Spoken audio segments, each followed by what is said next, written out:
Hey guys, I don't know if you're like me, but I love Count the Dings and everything it has to offer. I just can't find everything I need. I know about Cinephobe, and I know about the mailbag, and I know about Bomb, but that's all we do, right, Amin? No, we do so much more. What? Yeah, absolutely. If you sign up, patreon.com/countthedings, you'll find a plethora of other content, fresh content, extended content, the OG pod overflow, the Cinephobe cold opens that we've taken and made their own thing to live only there, the Rewatchingtons, Bomb in its full and unadulterated cut, early drops of Cinephobe episodes, and so much more. Said the OG pod. Now, is it new or is it old? Mace, I'm glad you asked that.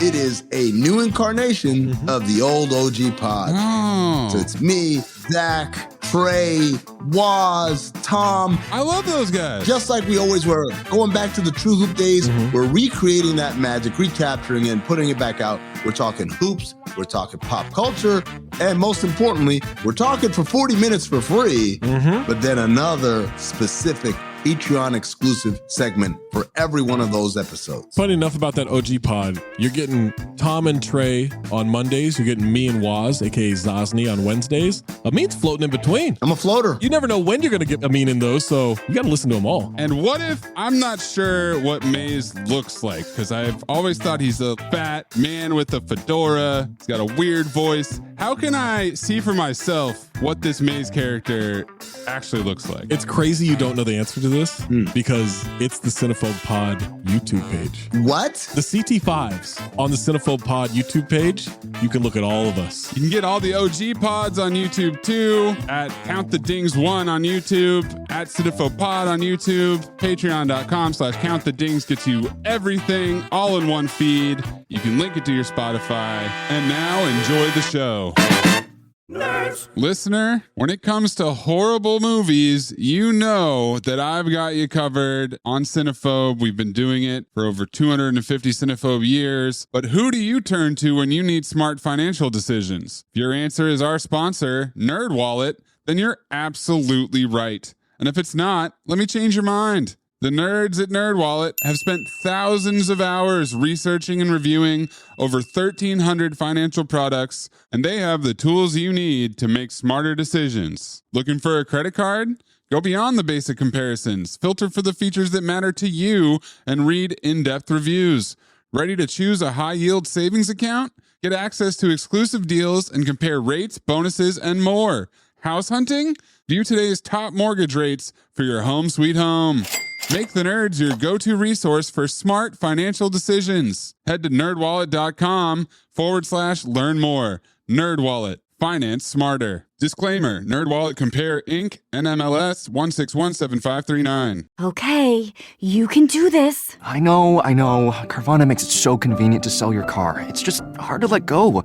My car and I have been through so much together. But look, you already have a great offer from Carvana. That was fast. Well, I know my license plate and VIN by heart, and those questions were easy. You're almost there. Now to just accept the offer and schedule a pickup or drop-off. How'd you do it? How are you so strong in letting go of your car? Well, I already made up my mind, and Carvana's so easy. Yeah, true. And sold. Go to Carvana.com to sell your car the convenient way. My dad works in B2B marketing. He came by my school for career day and said he was a big ROAS man. Then he told everyone how much he loved calculating his return on ad spend. My friends still laugh at me to this day. Not everyone gets B2B, but with LinkedIn, you'll be able to reach people who do. Get a $100 credit on your next ad campaign. Go to linkedin.com/results to claim your credit. That's linkedin.com/results. Terms and conditions apply. LinkedIn, the place to be, to be.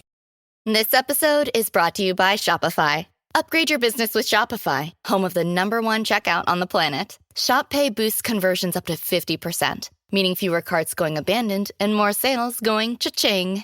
So if you're into growing your business, get a commerce platform that's ready to sell wherever your customers are. Visit shopify.com to upgrade your selling today. This podcast contains mature content, explicit language, suggestive situations, and partial to full frontal nudity. Listener discretion is advised. Don't let your kids listen to this. It's funny because I watched the original Karate Kid with my kids very recently. Oh, yeah, the bad one. Well, The original one, the one that started all of this, right? Rocky? Is it Rocky? Yeah, it is. It's Never Back Down, though. Oh, Which is let's be respectful. Never Back Down is way better than original Karate Kid. which is What? Rocky. Rock remix? Soldier Boy? Does Rocky kill his dad by letting him drive drunk? I don't remember that. That's in Rocky 2. Oh, okay. In a flashback montage to let you know what happened before Rocky 1. Oh, I mean, this one Rocky's it up right away. Not to ruin some notes, but I don't want to ruin notes. Yeah. Let's do a regular cold open here. yeah, all right. That's the regular cold open. Sorry, folks. You got about 3 different cold opens of the Hawaii wedding. So The Hawaii Saga. yeah, I think you're good.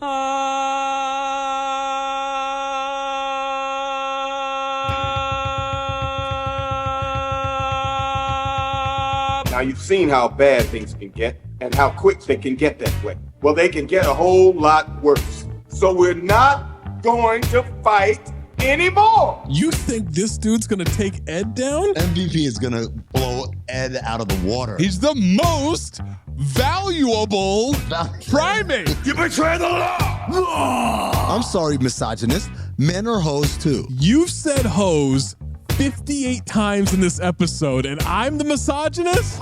You unbelievable, man. Wait, you guys have notes about 9/11 for this movie? How do you not? Yap about this and yap about that and yap all night long. Fucking yap. It was in my dream.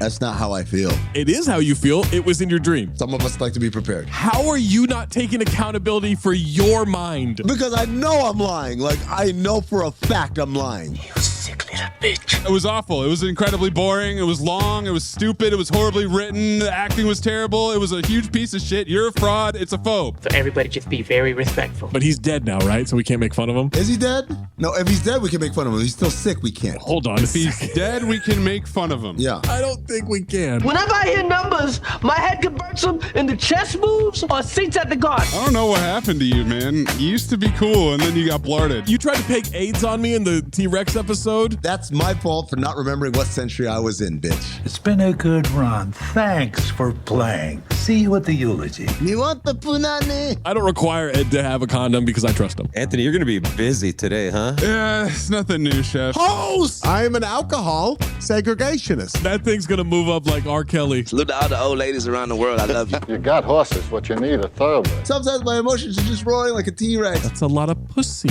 I'm not in here with you. You're in here with me.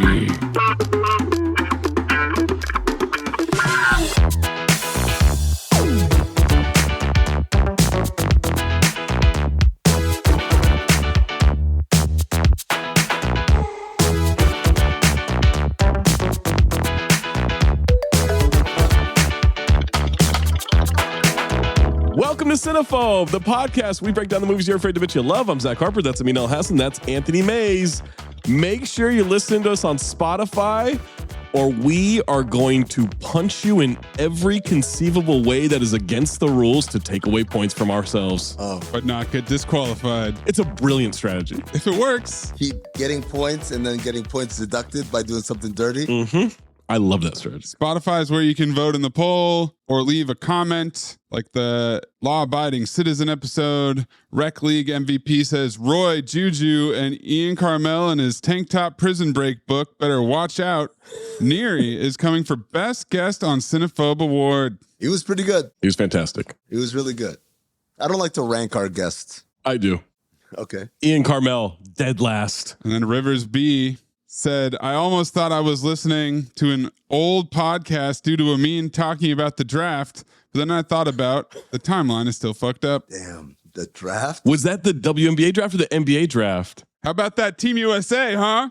Oh, God. Yeah, we which sport? I'll let listeners in on the timeline. We pushed this back by about an hour, this recording, because we had to watch USA hold on against Serbia in the semifinal. That's how long ago this episode was. This is going to sound so awkward in 2025. Yeah, remember the Olympics last year? My New Year's resolution still going. Call them broads. Is it? Isn't it? We want reviews. We want your CT5 list. Make sure you check out CT5 on the main feed. Leave a CT5 suggestion, your CT5 list. You can do that in our Discord by signing up for the Patreon, patreon.com/countthedings. You get access to all the Rewatchington live events, past, present, and future. You get the extended cold opens. You get ad-free episodes, early episodes, not just for Cinephobe. You get stuff across the Count the Dings network. You get discounts and early access to live show tickets. By the way, maybe another one coming up pretty soon. Or maybe it's already happened. Yeah, that's a good point. Timeline's fucked up. But make sure you get that Patreon subscription, patreon.com/countthedings. If you have a submission, submit it. Reminder, it needs to be 40% or lower on the Rotten Tomatoes audience or critic score. Recently, Amin had us get totally naked so we could be vengefully arrested with law-abiding citizen. Then we started a new and improved daisy chain that is getting super deep. It's the deepest it's been since it came back. Chain, chain, chain. Chain, chain, chain. Chain, chain, chain. Chain, chain, chain. Chain, chain, chain. I used prison to keep us staying cheeked up with the French Foreign Legion and Lionheart. Did you? Mayes used Scotsman to link us to open our way through surviving 24 hours with the pest. Amin used $50,000 to link us to letting the prisoners know that was ridiculous and way out of line with dirty work. Now I'm using revenge to bring us to the 1989 action family drama, Karate Kid 3. Not Revenge for Hire, paying for revenge. Paying for revenge, yeah. Yeah. Franchising for revenge. Shelling out the big bucks. Yeah. Capitalist revenge. I'm going to give up all of my current dealings around the world, dude, just to focus on a teenager. I can't wait to get to the notes. On a teenager. He tells Margaret, yo, fuck the rest of my life. Commitment. Fuck my job. This is business as usual. What did you have, Mace? Martial arts drama. Martial arts drama. I gotta say, it's not a family. It's not a family movie. I cannot show my children this movie. No. Under no circumstances. They would learn all kinds of new slurs. Oh my God. Karate Kid 3. Take notes from a bathtub. Stars Ralph Macchio, Pat Morita, and Robin Lively. You know Ralph from The Outsiders, Karate Kid 1 and 2, My Cousin Vinny, an episode of Entourage, The Deuce, and Cobra Kai. Mm-hmm. Also Beer League with our friend Artie Lang from Dirty Work. Future Cinephobe. You know Pat, a.k.a. Mr. Miyagi from Karate Kid 1 and 2, Big Bird in Japan, Honeymoon in Vegas, American Ninja 5, Bloodsport 2 and 3, and Spy Mate. And also 26 episodes of Happy Days. There you go. That's where he blew up. And Collision Course with Jay Leno, which we've circled around time after time. Yeah. It is a dangerous future cinephobe right there. Technically could be a daisy chick. It doesn't have to be ideas. It could be an actor if we wanted it to be. It could be ideas. Asians. Oh. That's an idea. Well, hold on. I don't know that's... Is that an idea? Oh, if that's... No. It's a New Year's resolution, Zach. Don't worry. He's keeping it clean. I say it's a good idea. Not like you two racists. What kind of an idea? Hashtag stop Asian daisy chaining. That's what we need to do. Robin is a repeat offender for Teen Witch. I wish I knew how to quit you. Called her Teen Witch the entire movie, man. My notes as well. Yes. Oh, my bell is broken. Also in Wildcats, and has had a real resurgence lately as Blake Lively's half-sister. She was in the Super Bowl box with Taylor Swift. She's hanging out with Taylor Swift, yeah. She was on the red carpet for Deadpool and Wolverine. Yeah. Teen Witch is out there, man. Let me tell you right now. I know we do this every single time, but I got to say it. Oh, boy. The surprise on my face when I said, Teen Witch, what are you doing here? I was like seeing an old friend. Oh, man. You didn't know? I'd seen this movie, but I hadn't seen Teen Witch. Oh, okay. Gotcha. So I didn't know who that person was. Same year as Teen Witch, by the way. 1989. Huge year for Robin Lively. Big year for Robin Lively. This is the tops of the pops. Am I sensing, I know I'm getting a little ahead of myself, but a little Jane Carey award? Yeah, baby. I don't think you're getting ahead of yourself. I think you just got it right there. You remind me of a very young Jim Carrey. Alrighty then. What the hell are you talking about? So you're telling me there's a chance? Who are you talking to? Somebody stop me! Although I wouldn't put it past Ralph Macchio, too. Oh, this dude is such a bad actor. I mean, we'll jack him all day. He's just like, oh, what are you talking about? He's a legend. He's great. He's a bad actor. It's why he isn't in shit. I think I stopped watching Cobra Kai because they were doing too much Daniel LaRusso. Give me Johnny Lawrence. Yeah. This is what I'm going to say. I'm going to say Ralph Macchio is very good in The Deuce. That's it. No, he's good early on in Cobra Kai. He's good in the first Karate Kid. I have to rewatch the second one. I haven't seen the second one in a while, but this one. Jaden Smith is such a better actor, and it's not close. Ralph Macchio is the coward. Absolutely. Yeah. Oh, my God. Yeah, the scene at the end. You know what? I'll just spoil a note here. What a Teddy Rexing bitch. Oh! Oh! Jesus. Minaj. Minaj. We've got Thomas Ian Griffith, Excessive Force, Triple X, Time Cop: The Berlin Decision, and Cobra Kai. Yeah, some great trivia about Thomas Ian Griffith. Stay tuned for that. The trivia is robust. Martin Cove from Karate Kid 1 and 2, Cobra Kai, Rambo First Blood Part 2, and all right, you're going to have to get that supercharger ready. Oh boy. It's the title of the movie. Yes. Chance, America's Other Slaves. Okay. Daisy Chain? Sean Kanan from Hot Shots, 125 episodes of The Young and the Restless, 148 episodes of General Hospital, and 982 episodes of The Bold and the Beautiful. He also had Sunset Beach. He was putting up soap opera numbers. That's crazy. Crazy because he's a classically trained martial artist. This guy should have been doing action movies for the rest of his life. Absolutely. He should have grabbed the torch from Dudikoff. Although, when we get to the trivia, you'll know why. It's like, maybe I'll do soap operas. The trivia is pregnant today. Rick Hurst from Earth Girls Are Easy. Are they? Have you not seen the movie? That's right. We're back in Miami. All my tools are here. Jim Carrey's first movie. For real? No, I did not know that. Jeff Goldblum.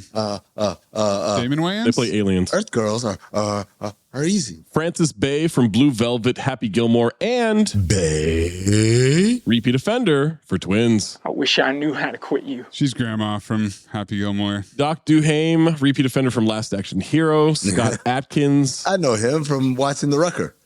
Duhame. It's like, AU basketball, Do him. Scott Atkins, repeat offender for Gotti, Johnny Be Good, Barbed Wire, Semi-Pro, The Goods, and Reindeer Games. I wish I knew how to quit you. Ernest Hart Jr., repeat offender from Batman and Robin. Fred Moon, repeat offender from Men at Work. Branscombe Richmond, repeat offender from Mike and Dave Need Wedding Dates and Action Jackson. I wish I knew how to quit you. These guys multiverse travelers? How are they in all these movies? And Marshall Silverman, repeat offender from Wild Wild West. Also, Randy Heller, that's a woman, as Mama LaRusso. She's from Bulworth, Monster-in-Law, and 6 episodes of Mad Men. Karate Kid 3 was directed by John G. Advilson. What did he direct? Directed Rocky, The Karate Kid, The Karate Kid 2, Lean On Me, and Rocky 5. Oh, in the 80s. And Neighbors. Not that one. Oh, I was about to get excited. It was written by Robert Mark Cramen. RMK wrote Taps, Karate Kid 1 and 2, Lethal Weapon 3, A Walk in the Clouds, Fifth Element, Transporter, The Karate Kid, got credit for that, and repeat offender for Taken 2 and 3, because he wrote Taken 1. I wish I knew how to quit you. Kamen, not Cramen. Oh. As in he came in. Oh, yeah, it is a Cayman. I don't know where I got that from. You snuck an extra R in there just because? Oh. There are jokes that can be made. Didn't have enough for you? There are jokes that are made. Like the grapery. Oh. That's a terrible name. That's a terrible name. What? You're a terrible stuntman. What? It's a terrible name, right? The first thing I saw when I walked into Whole Foods, front display. Let them know. Big bags from the grapery. Let them know where we got them. Best case scenario, you read that as gropery. Best case. God, that was alarming. The opery. Synopsis for Karate Kid 3. Ostracized villain John Kreese attempts to gain revenge on Daniel and Miyagi with the help of a Vietnam War comrade, the wealthy owner of a toxic waste disposal business. I guess that's accurate. I mean, kind of. It's a little weirdly worded. But he doesn't really attempt to get revenge. He's just like, all right, I'll go hang out. Yeah. This dude just wants revenge. Terry Silver leapt at the opportunity. He's ready for it. He was ready to go kill himself. Yes. Yeah, he was like, man, I'm pretty much done. You're reading Don't Kill Yourself books. All right. Tagline. This time, he has to choose. Oh, I was waiting for this time. It's personal. Who has to choose? LaRusso? Yeah. Okay. What's he going to do? Fight or not fight? I guess. Also, who's he going to train with? There's one other tagline. First, it was teacher to student. Then it was father to son. Now, it's man to man. What? I don't know. What the fuck? I don't think they've watched any Karate Kid movie ever. What was the father to son one? Father to son was Karate Kid 2. Because Miyagi sees his dad, right? Oh, Miyagi's son. No, Miyagi's dad, right? Well, it's actually like his brother, I think, right? But I guess $12.5 million estimated budget, grossed $38.9 million US and worldwide. That's a hit, boys. Oh, yeah. Before we jump to this movie, you listen to the rest of this podcast. I rented Karate Kid 3 because it didn't come up on anything. I don't know if it's still on Stars. Yep. It's a rental. Thank you, Zach. That worth it. Karate Kid 3 receives 15% on 34 reviews from the critics on Rotten Tomatoes, 35% from the audience on over 50,000 ratings. It is a double qualifier. Amin, would you like the positive or the negative reviews? I'm a half bonsai tree grown kind of guy. Zach, give me the positives. Hey, John, that's weird. That glass looks half full to me. Wow. Now that you mention it, it is half full. Rob Beatty of Empire Magazine. Beady little eyes. Marita still charms, Machio still tightropes between petulance and raw optimism, whilst the fight scenes are competent enough to offset the woeful romantic subplotting. What romantic? What romance? It's not romantic. They specifically. She friend zones his ass immediately. More on that in the trivia. Michael A. Smith of Nolan's Pop Culture Reviews. Not to be confused with Michael B. Smith. From hero to punk in 2 hours. What? That's a positive review? Yeah. So is this one. Caffeinated Clint from Movie Hole. The series finally runs out of steam. Yes. User Eric B, 3.5 out of 5 stars. Oh, Eric B for president. The final chapter of the LaRusso Miyagi storyline in the Karate Kid series. This one isn't quite as enjoyable or engaging as the previous 2 entries, though it does a good job of showing how Daniel and Mr. Miyagi's relationship has grown and matured over the year or so represented by the films. Filled with unlovable characters, this movie just isn't as memorable as the prior entries. User Rami A, 3.5 out of 5. Rami Alec. The plot might have used more development, but it is still entertaining. You can tell because it becomes clear that the filmmakers are starting to run out of ideas at that point. More on that in the trivia? Yes. User TWMax65, 4 out of 5 stars. This movie is filled with drama and intensity, and I think it's really good. And of course, Cobra Kai makes it even better. This should have probably been Karate Kid 2, but the 3 villains in this movie are well acted, intimidating, and out for revenge. Daniel also has an important character arc that goes through with his karate, and I really honestly don't get the hate for it. It had a plot that's engaging, good character moments, emotional scenes, and good fights towards the end as well. Give this a rewatch and then watch Cobra Kai. I'm sure it will definitely enhance your experience. People are so harsh on movies. Binge all of Karate Kid. And then all of Cobra Kai, and then you'll like it. I started watching the first one last night and I fell asleep. I would say Cobra Kai does make Karate Kid 3 better because season 4 has Terry Silver in it and it fleshes it out a little bit more. Also, Zach, you said that user was TW Mac? Max. So I was going to say Twacey McGuady, but I guess not. It's Max, so it's not Twacey. Twacey Max Guady. Yeah, wow. User Keith F. Go to co-op. 5 out of 5 stars. Keith fucks. This is one of the best movies I've ever seen. A fitting end to the trilogy. Yep, tied it up just right. And then user Kiwi N, 4 out of 5 stars. Oh boy. That sounds racist.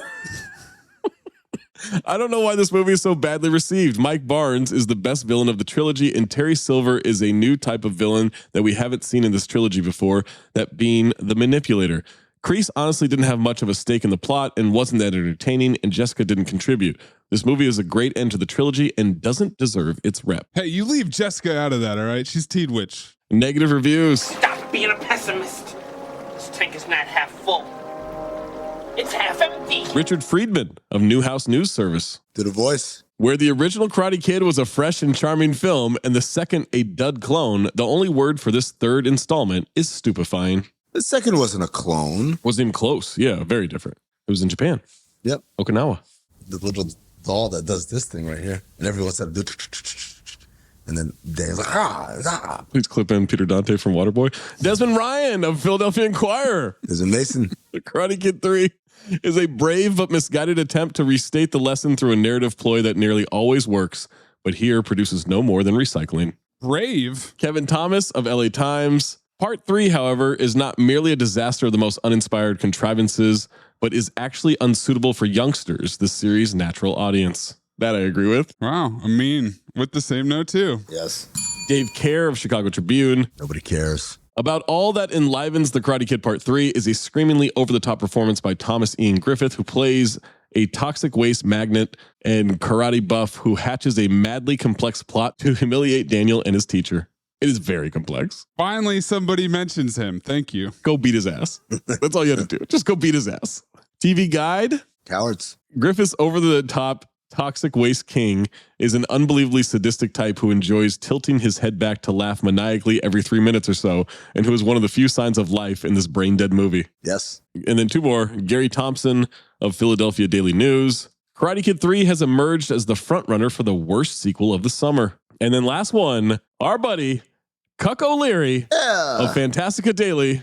A bit of an improvement over the second installment, but so what? Cuck. We'll get Amin's first note, May's first note, and my first note after these messages, unless you have subscribed to the Patreon, patreon.com/countthedings, in which you get an ad-free episode right now.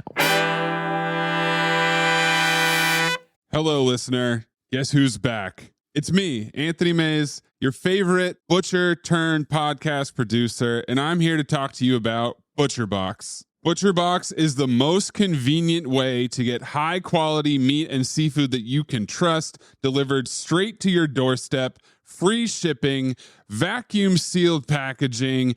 It's ready to go right then. It's ready to pop in the freezer.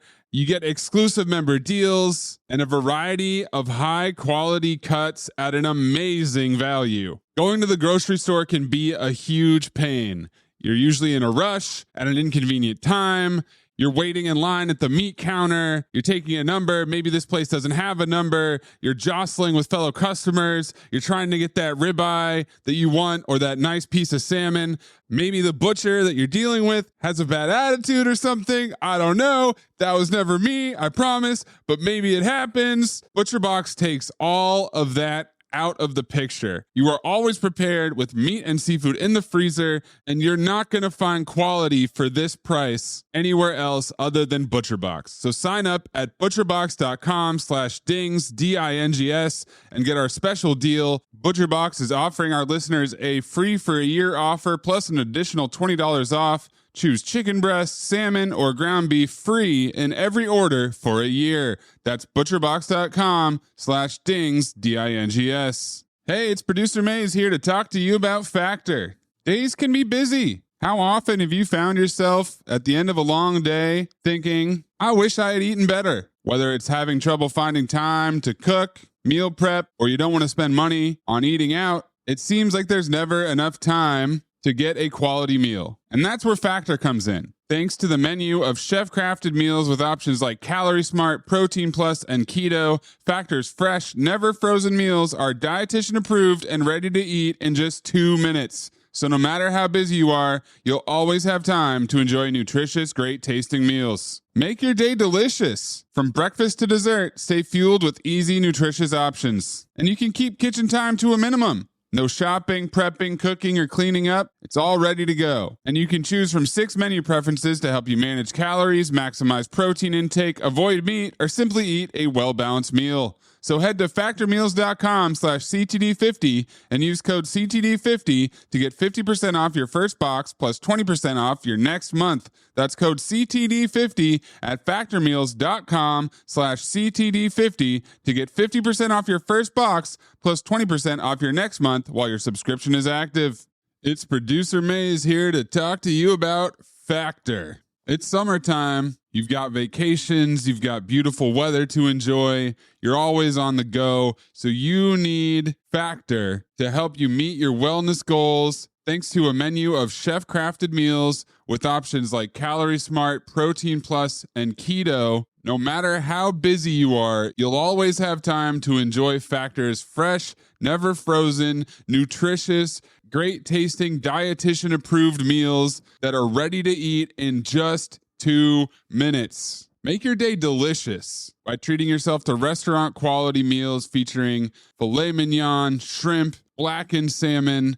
You've got 35 different meals and more than 60 add-ons to choose from every week. You'll always keep it fresh, have new flavors at your fingertips, and you can effortlessly support your lifestyle to help you manage calories, maximize protein, or simply eat well-balanced meals. So head to factormeals.com/CTD50 and use code CTD50 to get 50% off your first box plus 20% off your next month. That's code CTD50 at factormeals.com/CTD50 to get 50% off your first box plus 20% off your next month while your subscription is active. Hey, listener, I listen to podcasts every single day. listen to music every single day. Doesn't make me abnormal at all, right? Lots of us do that. Most of us do that. Probably if you're doing it now, you've been doing it a long time. And you might think, hey, any of those pods or buds that I can put in my ear, that's good enough. Maybe even spend a little coin on it. And you're like, I'm going to spend a couple $100 on this. This is going to be great. You messed up, okay? The Raycon Everyday Earbuds. Some would say, ooh, same audio quality you expect from the big guys at half the price. That's pretty good. And you know what? That would be accurate. Here's what I'll say. It's even better audio quality than you get and expect from the big guys. And it's still half the price. Why? I don't know. They got like some science stuff going on there.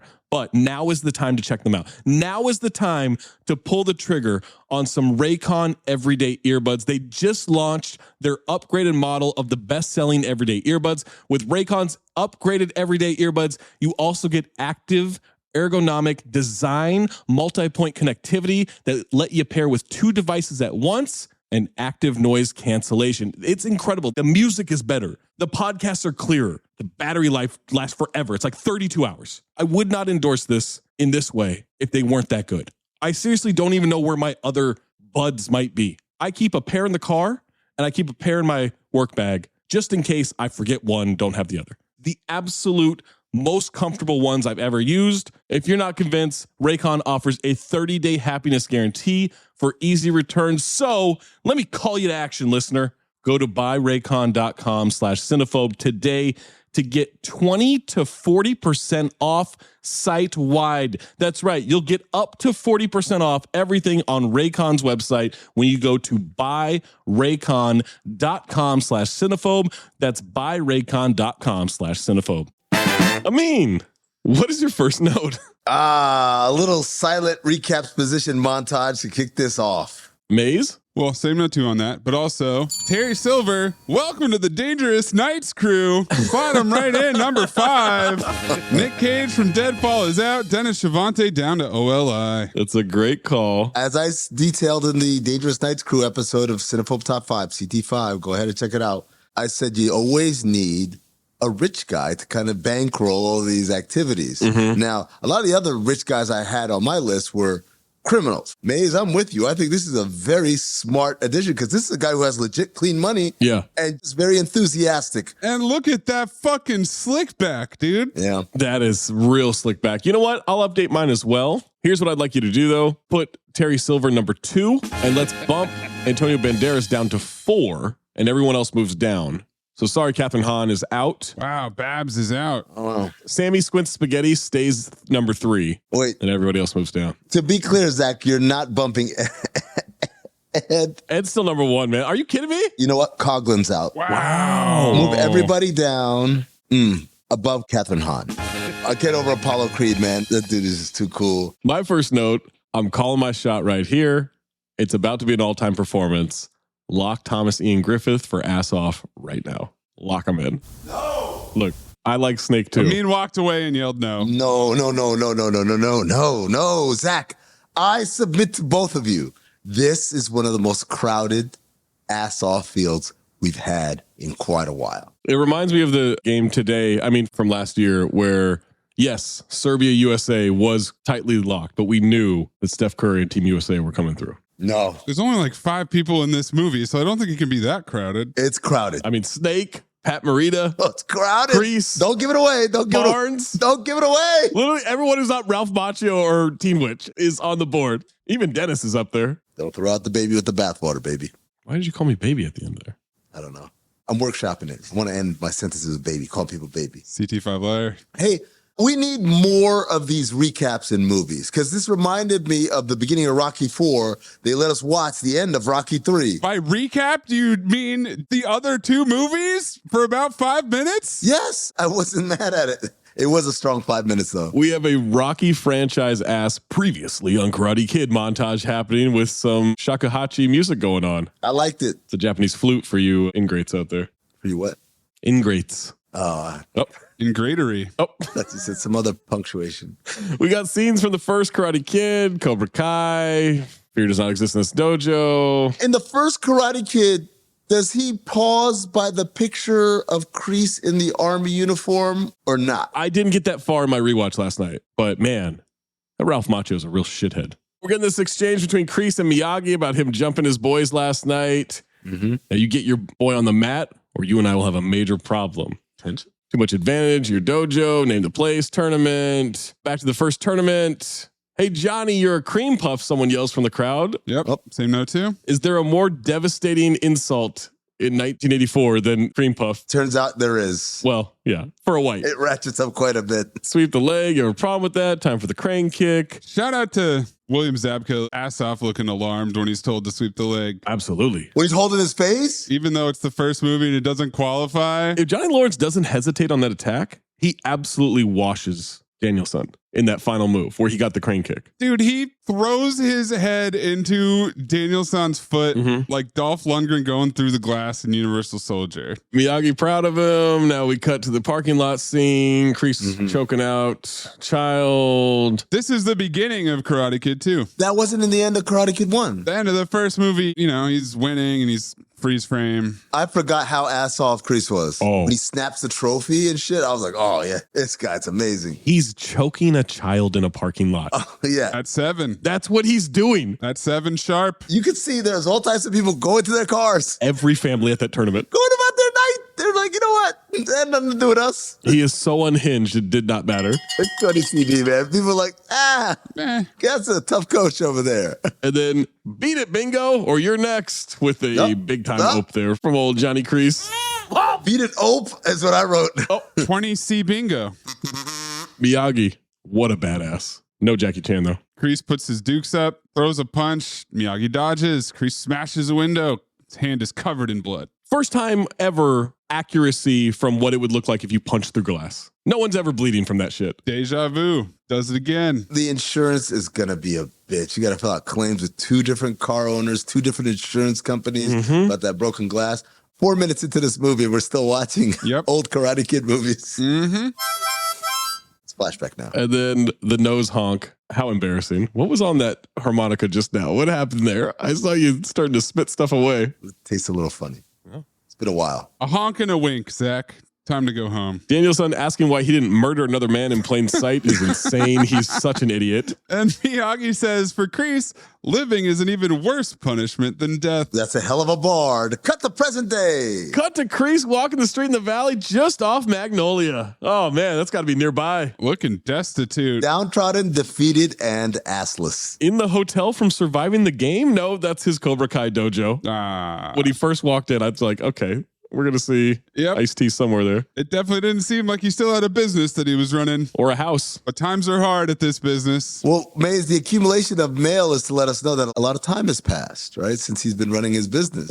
He picks up the picture off the wall of him in full military garb, which I always thought was his military profile photo or whatever, and realized underneath it said, karate champion. And I said, oh yeah, karate champion. In full military gear and rifle? Same note too. Look at this photograph.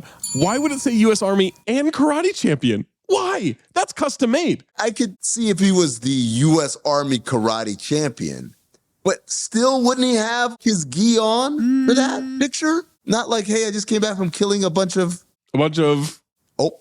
No, I think it's more important to establish the military background. Dojo's still in pretty good shape considering he hasn't been there in a while. He plays the biggest answering machine I've ever seen. Yep. That's a supercomputer. Why did he clip the newspaper? Because it's his exposition of defeat. One of the messages is from Pacific Bell saying he's past due on his bill. Pacific Bell. What do you see, B? Exposition, he's broke. Exposition, he hasn't paid the tournament dues. They lost all their students. They're dropping Cobra Kai. Times are tough. He shows up at a mansion of some sort out of nowhere. The man who answers the door has to be a Louis Pinnock because I can't figure out what this accent is. And this answer is heavily dubbed. Oh, what a surprise. You guys know what no one ever says to Kreese in any of the Karate Kid movies or the show Cobra Kai? Thank you for your service. It's true. Horseman. Guy answers the door, doesn't call him Captain Kreese. Hey, Mr. Kreese, like he's just some guy off the street. He's Pluto TV. Hey, man.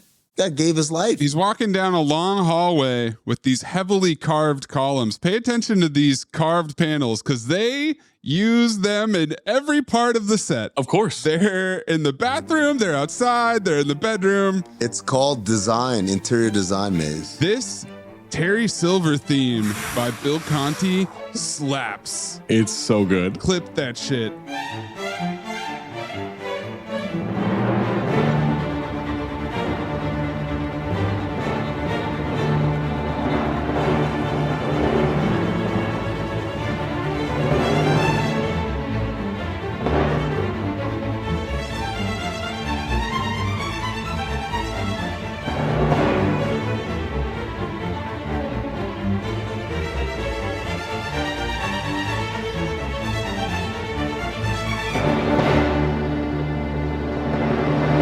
Terry Silver's sparring, knocks a guy down. Another guy tags in. He whoops his ass too.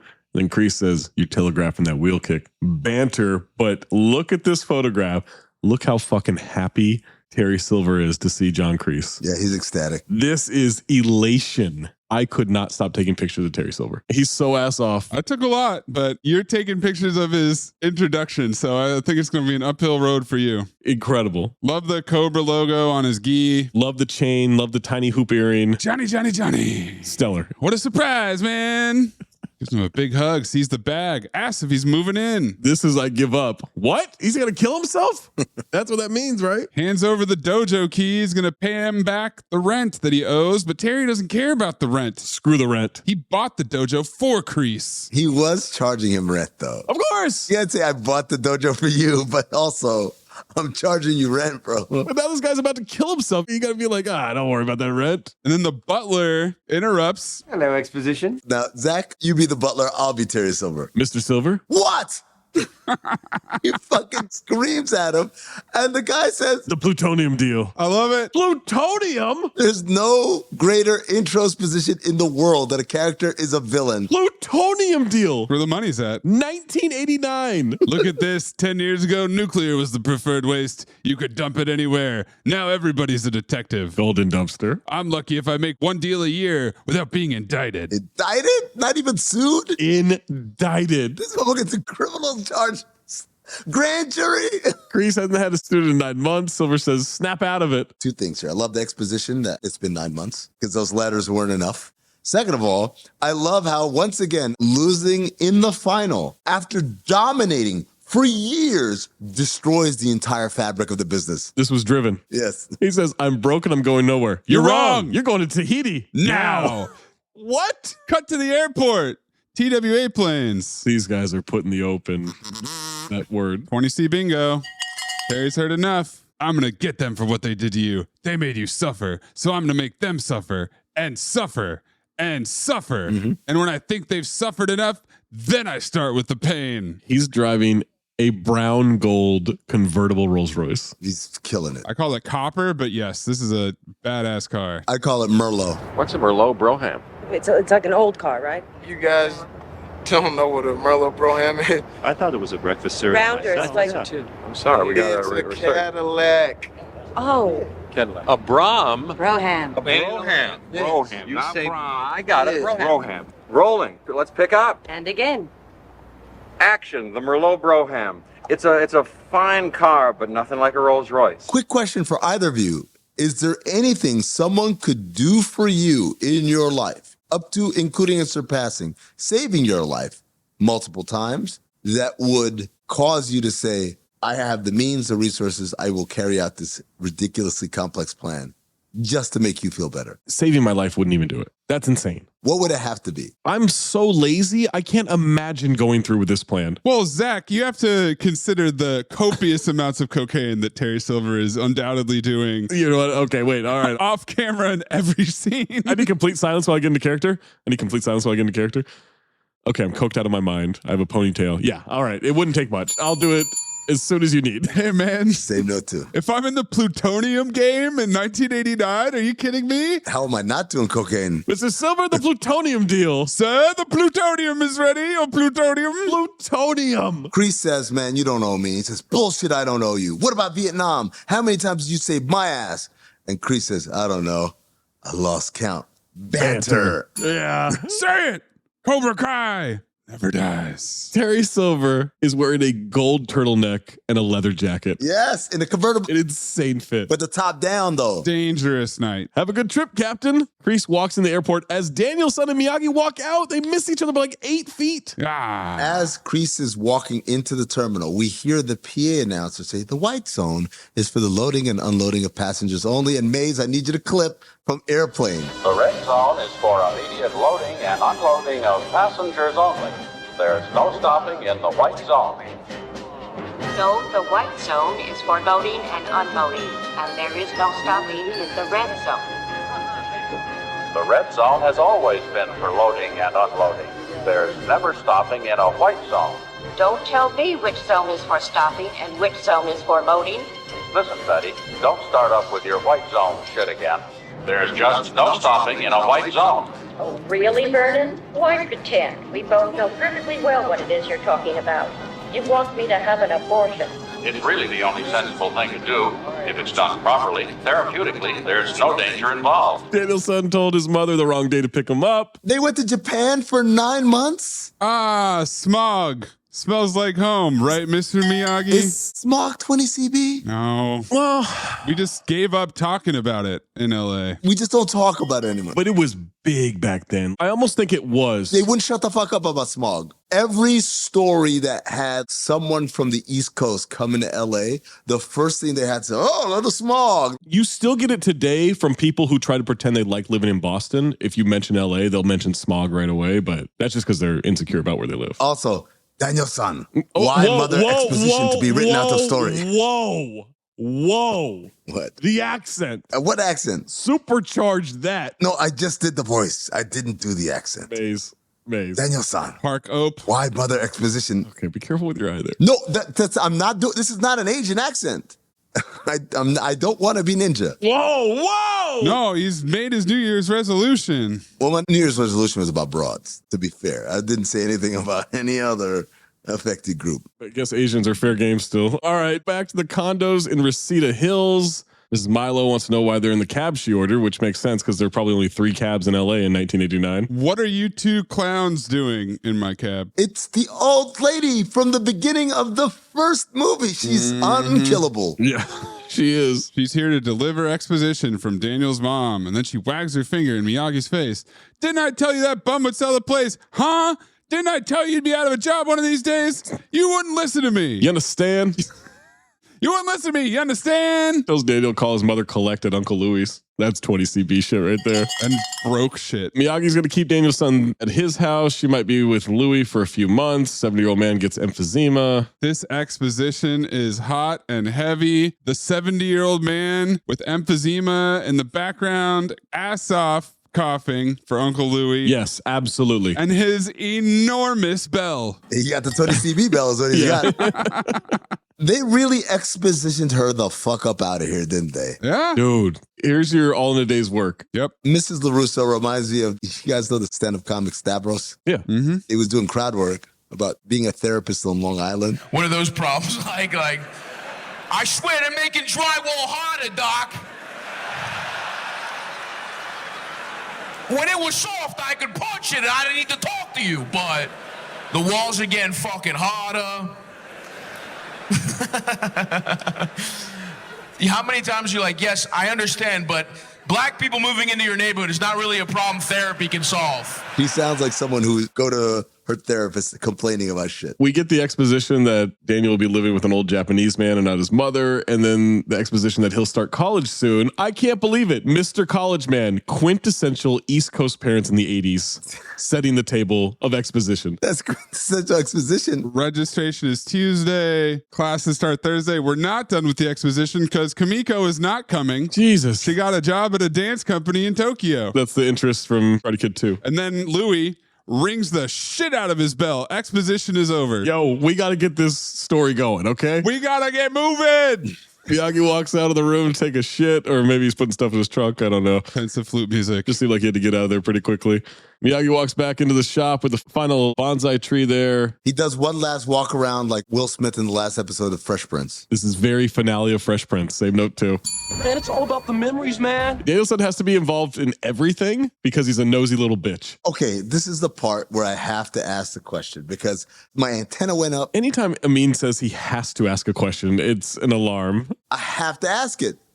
Think Mr. Miyagi is diddling Daniel-san? I think Danielson's diddling him. No, look, man, there's a lot of manipulation tactics happening with old Miyagi. We'll get to it as the movie unfolds. Can't give Miyagi one moment of peace. His retirement might involve a bonsai store? Time to go. Daniel LaRusso is an asshole because he says, ever think about opening a bonsai store? Racist. Mr. Miyagi says, yeah, in my dream, my retirement. And Daniel's response is, please just be careful. I'm not doing an accent. Stop with the voice. The voice, I can't talk like this anymore. That's not what you're doing, Doc Rivers. I am. No.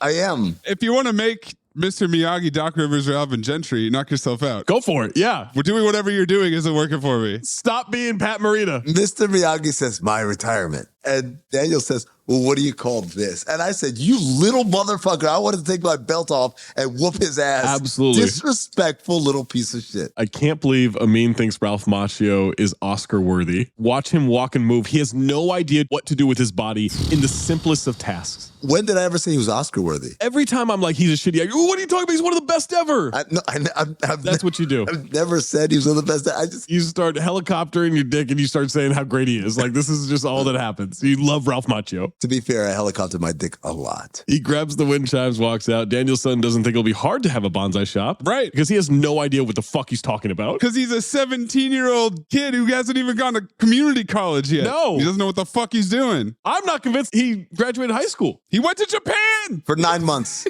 Chasing pussy. To be fair, so did I. For 9 months? Your senior year? Did you chase pussy? Well, I'm still there. Okay, all right. Miyagi doesn't have money for the lease right now, or the deposit, or the fix-up, because he's spending in Karate Kid 2. It's gone. You already have all the stock. How hard can it be? And I said, this is why you're a failure. This is why your mother left you. Money's in short supply. Daniel takes out a money roll. Supplies are us. Yep. Shut the fuck up with your weak ass banter. I had to remind myself, this is 1989. People didn't really use banks. They just had all of their cash on them at all times. Your savings were just in your pocket. Miyagi says it smells like college education and closes the discussion. He actually says, smell the money. He puts the money up against his nose. Daniel won't shut the fuck up. As we mentioned, Teddy Rex. Jesus Christ. He missed the train this time. There may not be another one for a long, long time. Then Miyagi take bus. Breaks the fourth wall. Got his ass. Banter. I also have banter. Does he break the fourth wall? He looks back and it's a zoom in. It's not quite. He looks right at the camera. I mean, he winked at us too. He's right on the line. It's not Woman at Arms. Let's just be clear. No.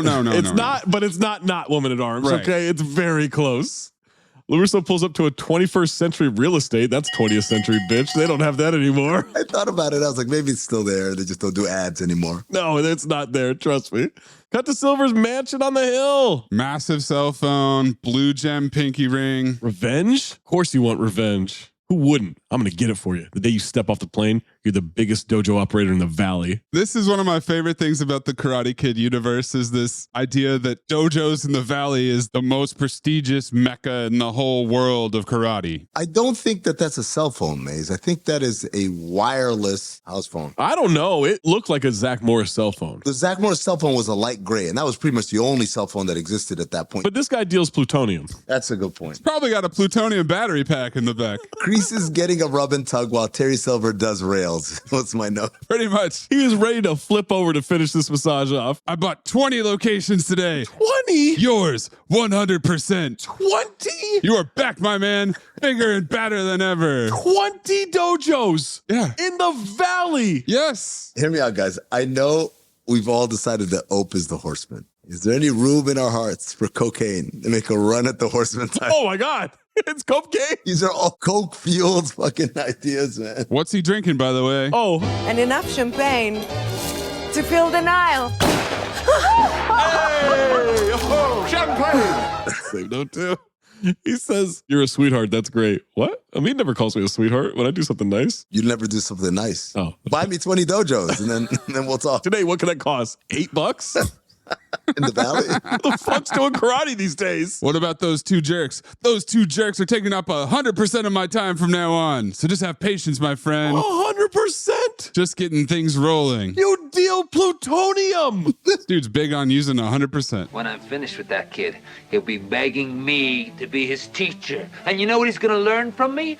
Pain in every part of his body and fear in every part of his mind. And here's the kicker. He's gonna thank me for it. What about the old man? Him I heard through the kid. Johnny, by the time that little twerp steps into the ring to defend his title, I'm gonna have him thinking he's invincible. And then he's gonna find out what pain and fear really mean. Right in front of 1,000 people. How do you know he'll compete? He'll compete, don't worry about it. You just have fun. Go give Mamona and her girlfriend a squeeze for me. How do you know about Mamona? I know.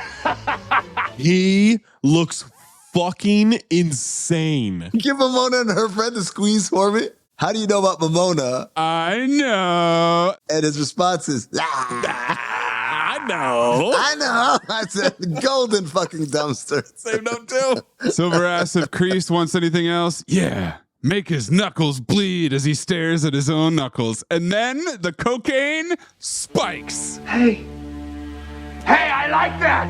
Oh, I like that, Johnny. I'm gonna use that.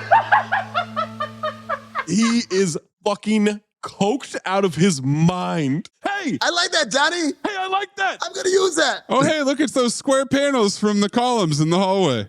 They're all over the backsplash of this wall. Blow has announced itself. Horseman. There are some real Kamla vibes with some of these reactions, just by the way. What say you, Grease? Silver's telling all of his help that he's working full-time on this and he has to look poor. These clothes are too nice. I gotta look like a permanent renter, is what he said, actually. Fix the collar, make me look humble. For the next few weeks, my business is strictly revenge. Activate that daisy chain, baby. Also, activate that plot liftoff for me. 4, 3, 2, 1.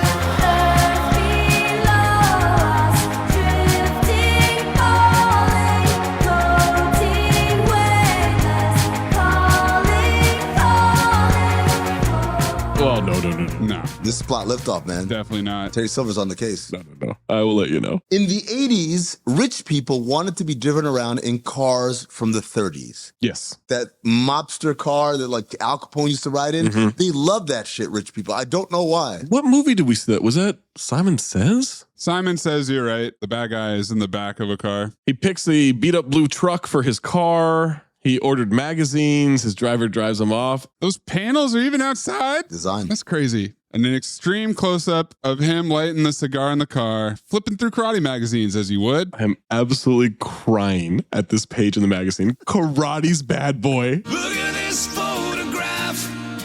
Every time I do, it makes me laugh. Tournament Terror. Mike Barnes. He's screaming. He looks fucking terrified. I fucking lost it. Mike Barnes. Ass completely off. Ass off in a picture. Miyagi is cooking up some sloppy steaks or something. I don't know. Is that fish? What is that? Fish. I think it's tuna, but yeah. As Daniel's son gets home. It's the tiniest charcoal grill in our charcoal grill inventory. Yes, Daniel's son, how college was. So, how first day college? Oh. CT5 Worst Liars by Daniel's son. College? College? Place that I didn't go to today. Hands him a box. Says, may all your dreams come true. What is this? He says, it's my college diploma. Mr. Miyagi says, what? And he says, I'm joking. The lease. What? For the bonsai store. 1 month security, 2 months rent. Little leftover for renovations. Now we're on the hook for this thing? This thing I told you I didn't want to do? Miyagi cannot accept this. Keeps pushing the college education angle. Listen, I know me. Okay, I just can't take courses to take courses. You know, I'll get bored, and then once that happens, forget about it. You know, it's bye-bye college. Hey, I've been going to school nonstop since I'm 5. I can use the break. First, forget about it at the movie. This is the exact same explanation that Zach gave. Same note, too. When he was at San Diego State. 100%. I said it's Daniel LaRusso, Zach Harper. Yep. That was my question right here. Mm-hmm. If I was a whiny little bitch all the time, I would be Daniel LaRusso. Except instead of a bonsai store, it was an Oakley store. Also, if you knew karate. I took Filipino martial arts. What's Filipino martial arts? I don't know, but that's what the class is called. I took that for years as a kid. I took Tai Chi, too. He's urging him out the door. Miyagi wonders about the fish. They cross to the right side of the train tracks. What's that? That's opportunity knocking. Shut the fuck up, Daniel-san. This place is a complete shithole. Shithole. This motherfucker rented a shanty town. Yep. This is where Dirty Mike and the boys stay. The dude rented a favela, transported it from Brazil. They got favelas in the fucking valley? Yes. On the wrong side of the tracks, Zach. Dude, it's like corrugated steel fucking siding and stuff. It made me think, all right, at least the 1 month security, 2 months rent is about $500. So it's not a big deal. This is my first note of he is Teddy Rexing his ass off right now. Same note too. How do you have a bonsai shop that's unhoused? Now, I know what you're thinking. You're worried about this area, and I swear to God, as he says this, 2 black people walk by, and I said, fuck you, John G. Abelson, or whatever your name is.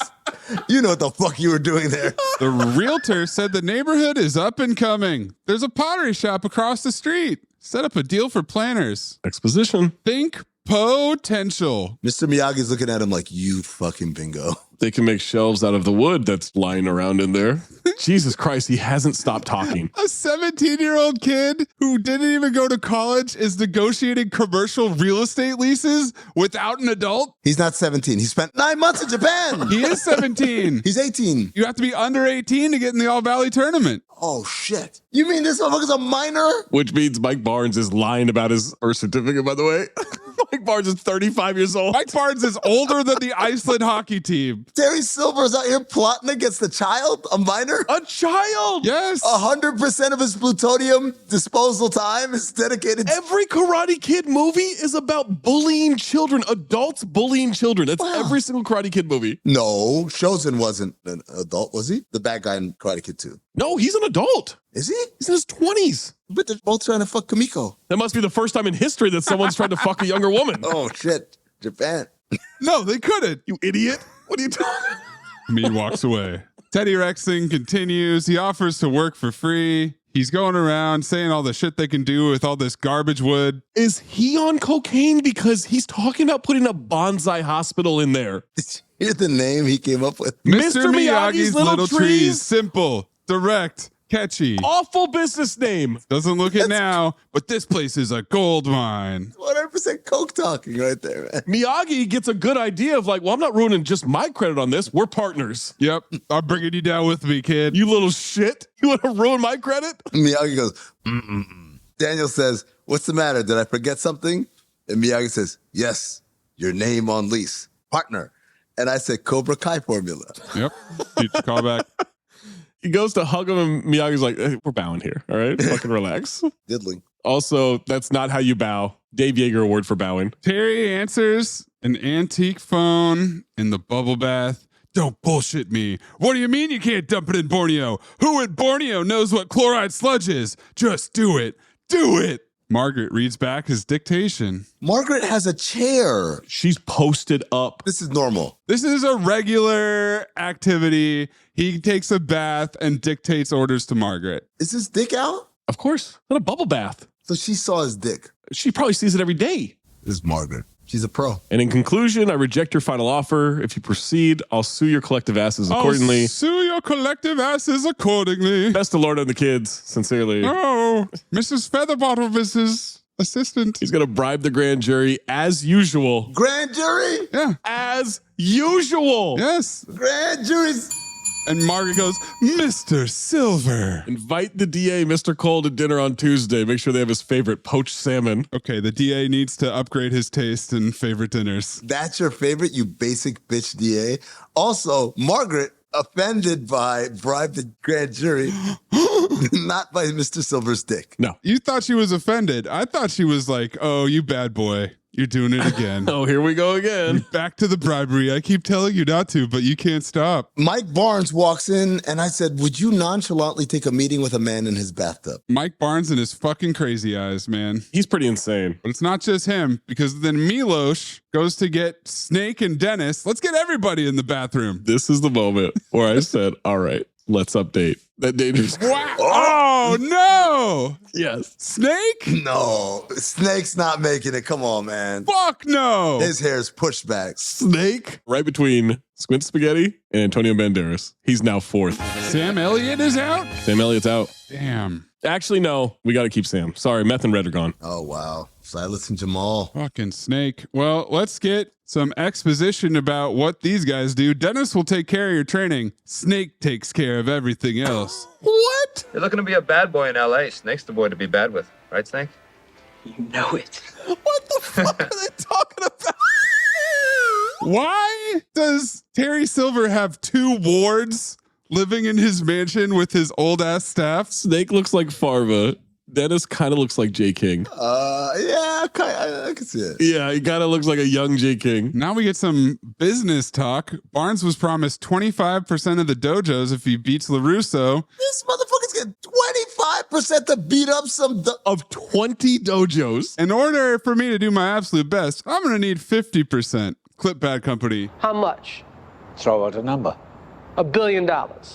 You've overshot. $1 billion. That's literally what I thought he was going for. And we would end up at like 20, 27 or 28 or 30 or 35%. Instead, Silver says, do you fight as hard as you negotiate? And Mike says, harder.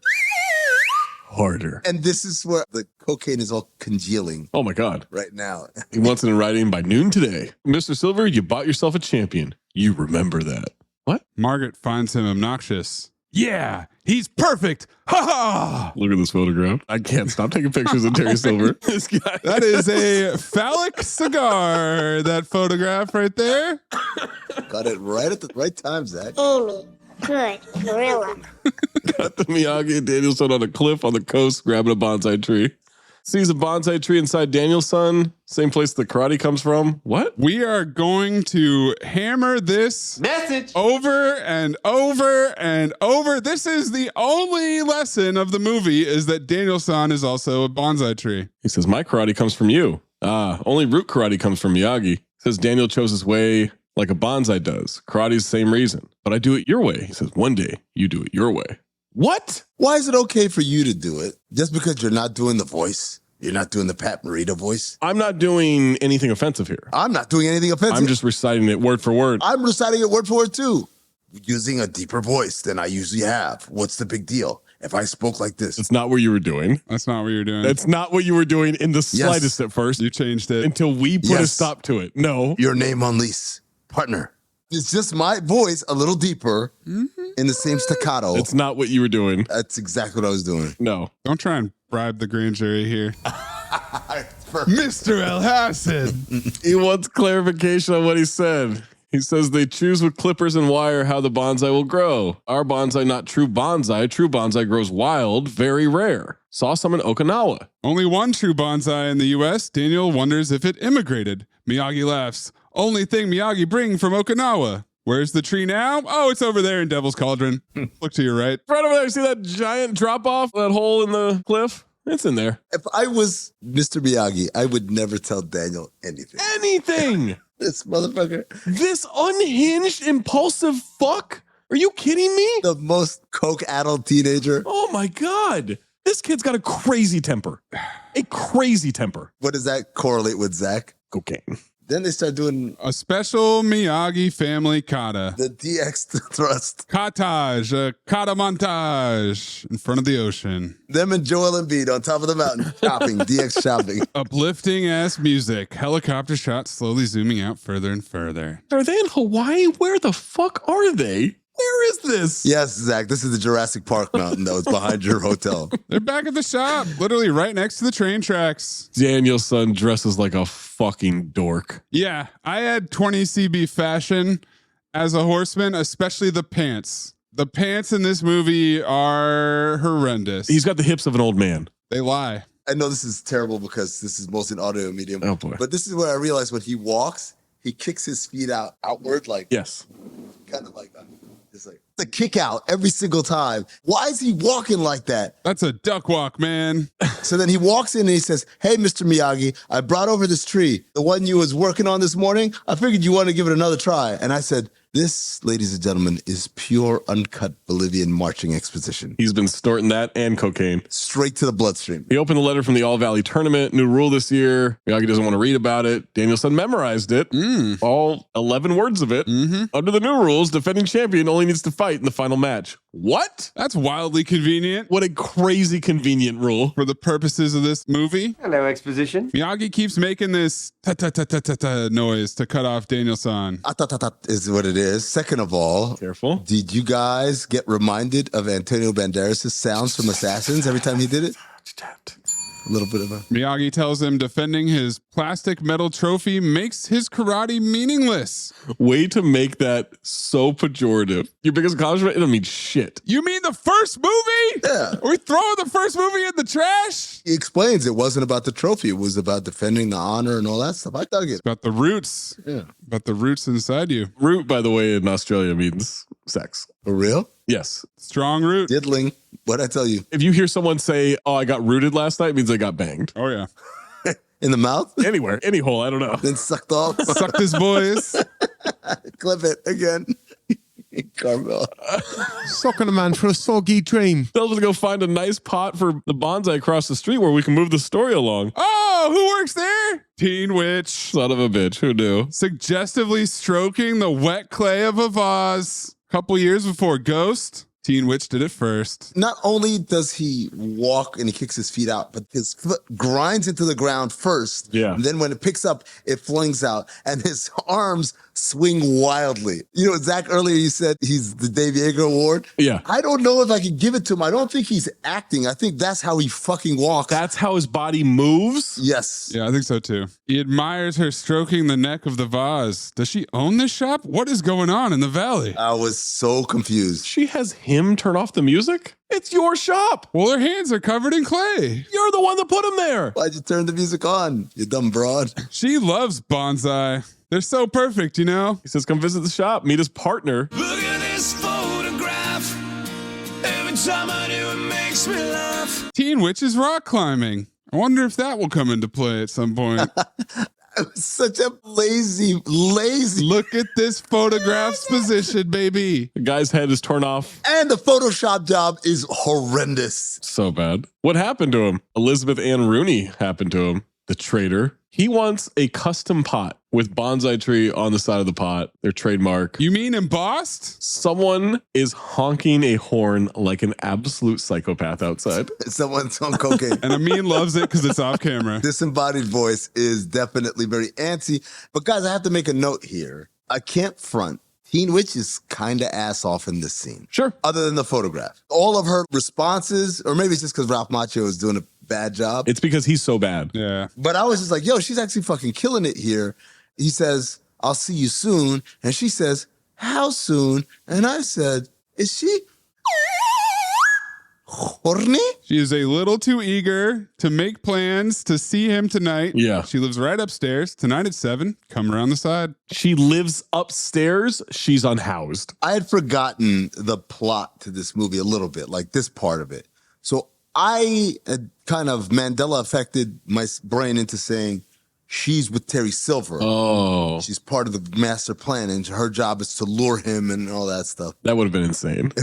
That would have been insane for Terry Silver. I bought 40 pottery shops all over the valley just in case somebody comes looking for a bonsai tree pot. He comes back, tells me Augie found a date over there. You didn't send me over there just to look at pots, did you? Yeah, I knew it. Shut the fuck up. Well, he won't. Stop talking. He's not going to. Stop talking. He can't hear you. I've got a stat later that comes up. What? Consecutive sentences unresponded to? Forget about it, Zach. Oh, God. That's a horseman, by the way. Miyagi hands him back the application, didn't sign it. Daniel-san says the biggest thing he's ever done in his life. He's proud of it, wants to defend it. Miyagi says the answer lives inside Daniel-san. What the fuck does that mean? It means you got to get it out of him by any means necessary. There's a lot of confusion inside him. Put that signature to the paper to be a champion. He hits him with the Cobra Kai formula on that one, too. Put a match to it.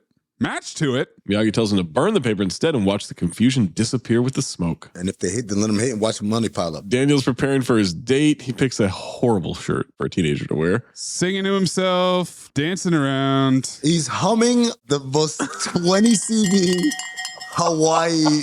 Every time anyone was going to Hawaii in the 20 CV maze, they had to play this stupid ass. Aloha. He's humming it for like 17 minutes in a row. He never stops. He never stops. Terry Silver literally comes in, infiltrates the whole place. Terry Silver's just a fucking ninja? I mean, yes, Zach. An American ninja? What are you talking about? There's no such thing. Why is he there? This is so risky. He's selling Murphy beds. He doesn't know the lay of the land.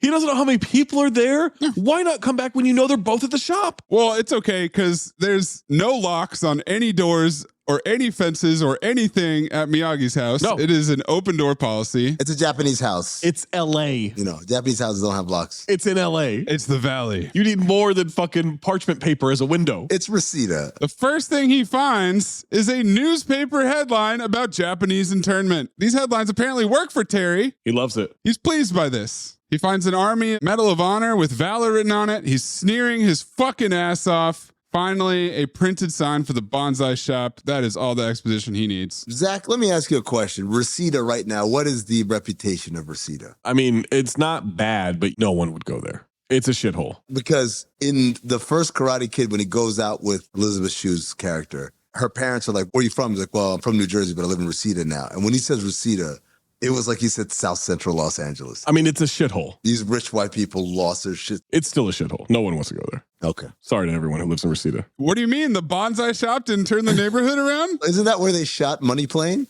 In an apartment somewhere in Reseda? No, that was Burbank. Daniel's walking around. Miyagi pulls up. Terry's vanished. He's walking around still humming the fucking song. Still. Miyagi came back for a good luck statue. Daniel's going to burn the form with a match, just like Miyagi said. Did Mr. Miyagi mean it literally? He's wearing a bright red Hawaiian shirt with a bright yellow undershirt and a blue zip-up hoodie. Miyagi got it for him. Ralph Macchio's colorblind. Zach, not colorblind, but Ralph Macchio actually can't smell. Oh. More than that in the trivia. I want my karate and your karate to mean something. Good decision. This way, no more bruises. Save money on Band-Aids. Get out of here. They never laid a hand on me last year. Just an elbow, a few feet. Terry hit himself in the chimney. A chimney? He starts coughing, lowers himself down, and stomps the fire out. Silver Claws? That's his quote. That's my rate. So the next bill I'm offered, they have to pay that same amount. Even if I do a bad job. That means as long as I'm offered even one more movie, I can get 2 more mil. Even if I do a bad job, they got to give me that other 2 mil. This episode is brought to you by Shopify. Upgrade your business with Shopify, home of the #1 checkout on the planet. Shop Pay boosts conversions up to 50%, meaning fewer carts going abandoned and more sales going cha-ching. So if you're into growing your business, get a commerce platform that's ready to sell wherever your customers are. Visit Shopify.com to upgrade your selling today. This podcast is supported by FX's English Teacher, a new comedy from executive producers of What We Do in the Shadows and Baskets. English Teacher follows Evan, a teacher in Austin, Texas, who learns if it's really possible to be your full self at your job while often finding himself at the intersection of the personal, professional, and political aspects of working at a high school. FX's English Teacher is now streaming on Hulu. All new Mondays on FX. When you listen to Nobody Listens to Paula Poundstone, the comedy podcast, you learn stuff. I've been learning to throw a boomerang because this is the kind of thing that really gets the listeners engaged, you know. Interviews with people who will make you smarter. Does the amount that you learn protect you from cognitive decline? Paula, don't Can't people just listen to the show? Can't they just enjoy a delightful treehouse full of information? And I think I'm bleeding. Join us and be a nobody. He goes to pick up Teen Witch. He has to tell him something first. What do you have, Poison Oak? 20 CB. A boyfriend, Cobra Kai formula. She throws his ass in the friend zone immediately. Oh my God. Oh shit, this is a date? She's like, we're buddies. We're pals. Yo, she threw his ass with some spin on that shit too. It was like, he turned into Ser Jorah from fucking Game of Thrones. Tons of exposition here. Broke up 2 months ago. Talking on the phone. Gonna give it another try. She's from Columbus, Ohio. She's going back after Thanksgiving. Didn't want to lead him on. Came on kind of strong, you think? You were on his dick this afternoon. Daniel calls it refreshing. And then immediately foists half the bill of the night on her. They can go Dutch. God damn it, Dutch! What other errands do you have us running for the DA? She's been there 2 months, has no friends. And he says, well, meet your first friend. Cuck. Yeah. Cuck formula. She's been stroking vases downstairs. That's all she's been doing. For 2 months. Living in a fucking commercial shop. Next to the train tracks. 2 black guys just walking around outside. Across the street from a fucking favela. Daniel-san can't wait to introduce her to Miyagi, praising him so hard. Nathan Fielder had that favela shipped in from across the world. There's no way this building is passing code, right? I don't know how it's still standing. Passing code? The realtor has been trying to unload that for 15 years. All she needed was an idiot 17-year-old to come through with his college tuition. That's it. With a bunch of cash, yeah. Yeah. Took that money roll right out of his hand. Here you go. That was the last deal that 21st Century Real Estate did. Now they're out. Teen Witch has a massive cricket team jacket on for some reason. I gotta like that jacket. Yeah, it was sick. Miyagi says he never know retirement means such hard work. Shows her the shop. Still looks like shit, even though they've been in there working on it for who knows how long. Exposition's how he met Miyagi, learned karate, Half the time he teaches me stuff I don't even know I'm being taught. Remember when you were making that vase earlier? Doing this in midair. She really is ass off because she's like, get on with it, motherfucker. She regrets this decision so much. Yep. She can't wait to sneak away. And then as he's showing her how to use that motion to stop a mugger, Snake and Barnes walk into the shop and turn the lights out. Gentlemen, I think you'll menage with me when I say this. Snake, CT5 best entrances. Oh, room for one more, Val. As Teen Witch is lowering Danielson's head towards her waist region. Yo, Snake and Mike both are ass the fuck off in this scene. Snake is extremely bipolar. He is switching between fake nice and angry at a cocaine pace. He is an insane person. That's how Silver pays him, by the way. How old is he? Is he 20? Is he 40? Fantastic question. I have no idea. Is he 14? 14? Yeah, who knows? He's like Abuela Mija. He asked if Daniel didn't enter the All Valley tournament. He wants Daniel to reconsider, and that's when Barnes cuts in. Shoves him out of the way. Get the fuck out of here, Snake. I need your title. Enter the tournament and go for it. Maybe you didn't hear me. I need your title. You don't enter and that affects my financial future, Daniel. Swear to me. And I'm not going to let that happen. Get it? He tells Barnes he has nothing to prove. Barnes says, well, I do. Wants the application, shoves it on Danielson's chest and says to sign it. Snake just giggling. Danielson pushes him in the chest. I said, forget about it. All right, yeah. Oh, hey, oh, I'm the Karate Kid here. Oh, forget about it. You sign it. Barnes goes to fight him and Snake holds him back, but for real, not in an NBA way. He does lean into Snake to start the hold me back. Oh, for sure. Come on, right now. Snake says, let him sleep on it. Yeah, you sleep on it. And you can dream about me. What? You slime ball. Slime ball? That's cute. Your mother teach you that? What? Golden fucking dumpster. I was like, yes, Mike Barnes. As they leave, Snake says you have to excuse him. Usually a very mellow guy. Later. A tornado of cocaine and ass off just entered the room and exited the room. He tells he doesn't know them and he wants to keep it that way. Cut to Miyagi and Danielson doing kata in the yard. No, they're doing the DX shop. Terry Silver shows up to introduce himself. Walks right in. No locks. CT5 liars, Terry Silver in the scene. Oh my God. He kills it. I submit to you, Thomas Ian Griffith is not ass off. Terry Silver is ass off in this movie. Oh. Terry Silver is ass off. Yep. Nominate him. There is a race between Terry Silver and Thomas Ian Griffith for ass off. Says his master is Kim San-yang of South Korea, who sends his respects. John Kreese was their #1 student. They only learned 2 months ago what happened at the tournament. That's a strange amount of time, but okay. The tournament was 9 months ago, so it basically took them half a year to figure out. But then again, it is the 1989. And it is like a youth tournament. It's not like this shit would have been world news or whatever. It's one random youth tournament in the Valley of Los Angeles. They're in South Korea. What are you guys talking about? It's the All Valley. This is the karate capital of the world. Reseda, California. Yeah, Santa Clarita. Where else? All the valleys. Thousand Oaks. All of them. So this is a very interesting piece because the dojo he talks about from South Korea, we see it in the new season of Cobra Kai. Oh, okay. And we meet the sensei, the master who taught Terry Silver and John Kreese. So Cobra Kai does a good job of like mining every last bit of canon from these movies. Miyagi accepts the apology. Silver says he was sent there to help John regain balance, but he arrived too late. He buried John last week. Danielson wonders what happened. The doctor said it was cardiac arrest, but I knew John better than anyone. Karate was his life, and after he lost all his students, it just broke his heart. John was a hero. He wasn't always like what you saw. He saved my life in Vietnam. War does something to a man. You had to have been there to know what I mean.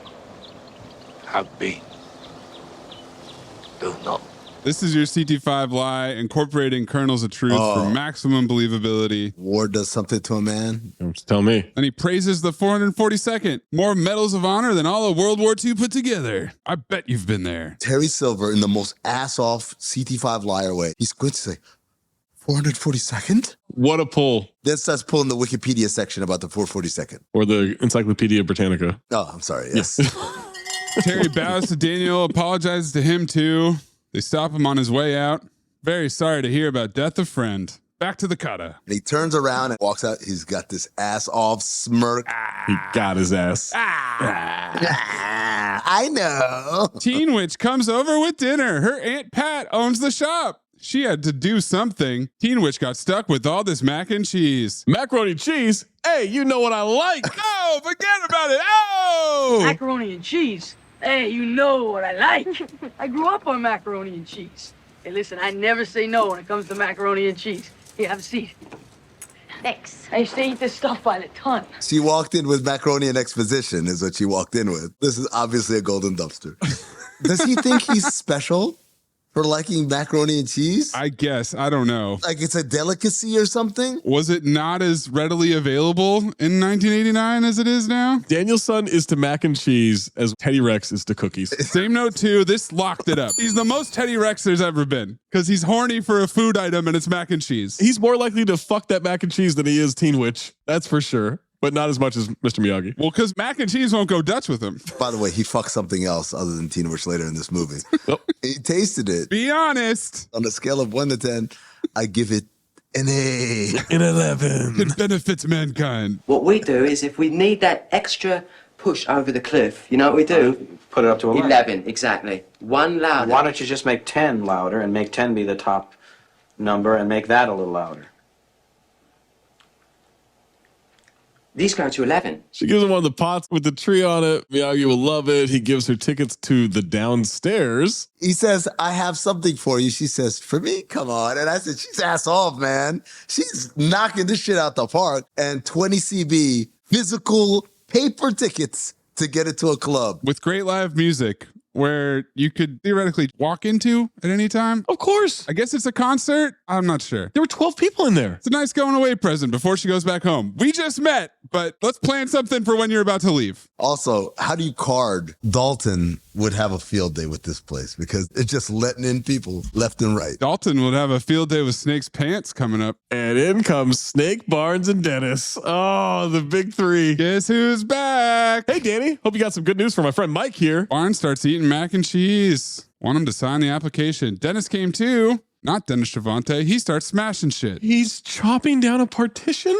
J. King, young J. King, with some unresolved anger issues. Snake is wearing the Junior Roadhouse collection billowy pants. Dennis pushes him. Daniel pushes him back. He says, put his eye out. What? Put his eye out? You'll put your eye out. He kicks his ass, throws him into some shelves, creating more work for a 70-year-old retired old man grieving his dead wife, who Danielson tricked into opening a small business so he wouldn't have to take Algebra 1 in college. Accurate. That's the summary of this movie.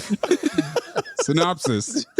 Teen Witch shoves a pot into Snake's torso, pushes him into the table, and then Barnes sidekicks her in the stomach? Yep. Golden dumpster, man. What? Golden dumpster? He doesn't even hesitate. The guy laughs. I had to pause. You want to get stupid? I had to pause the movie. I was laughing so hard. Fucking lost it. It's an insane decision. He pulls 0 off of it. No. He gave her full force. Gave it like he's trying to win the All-Valley tournament.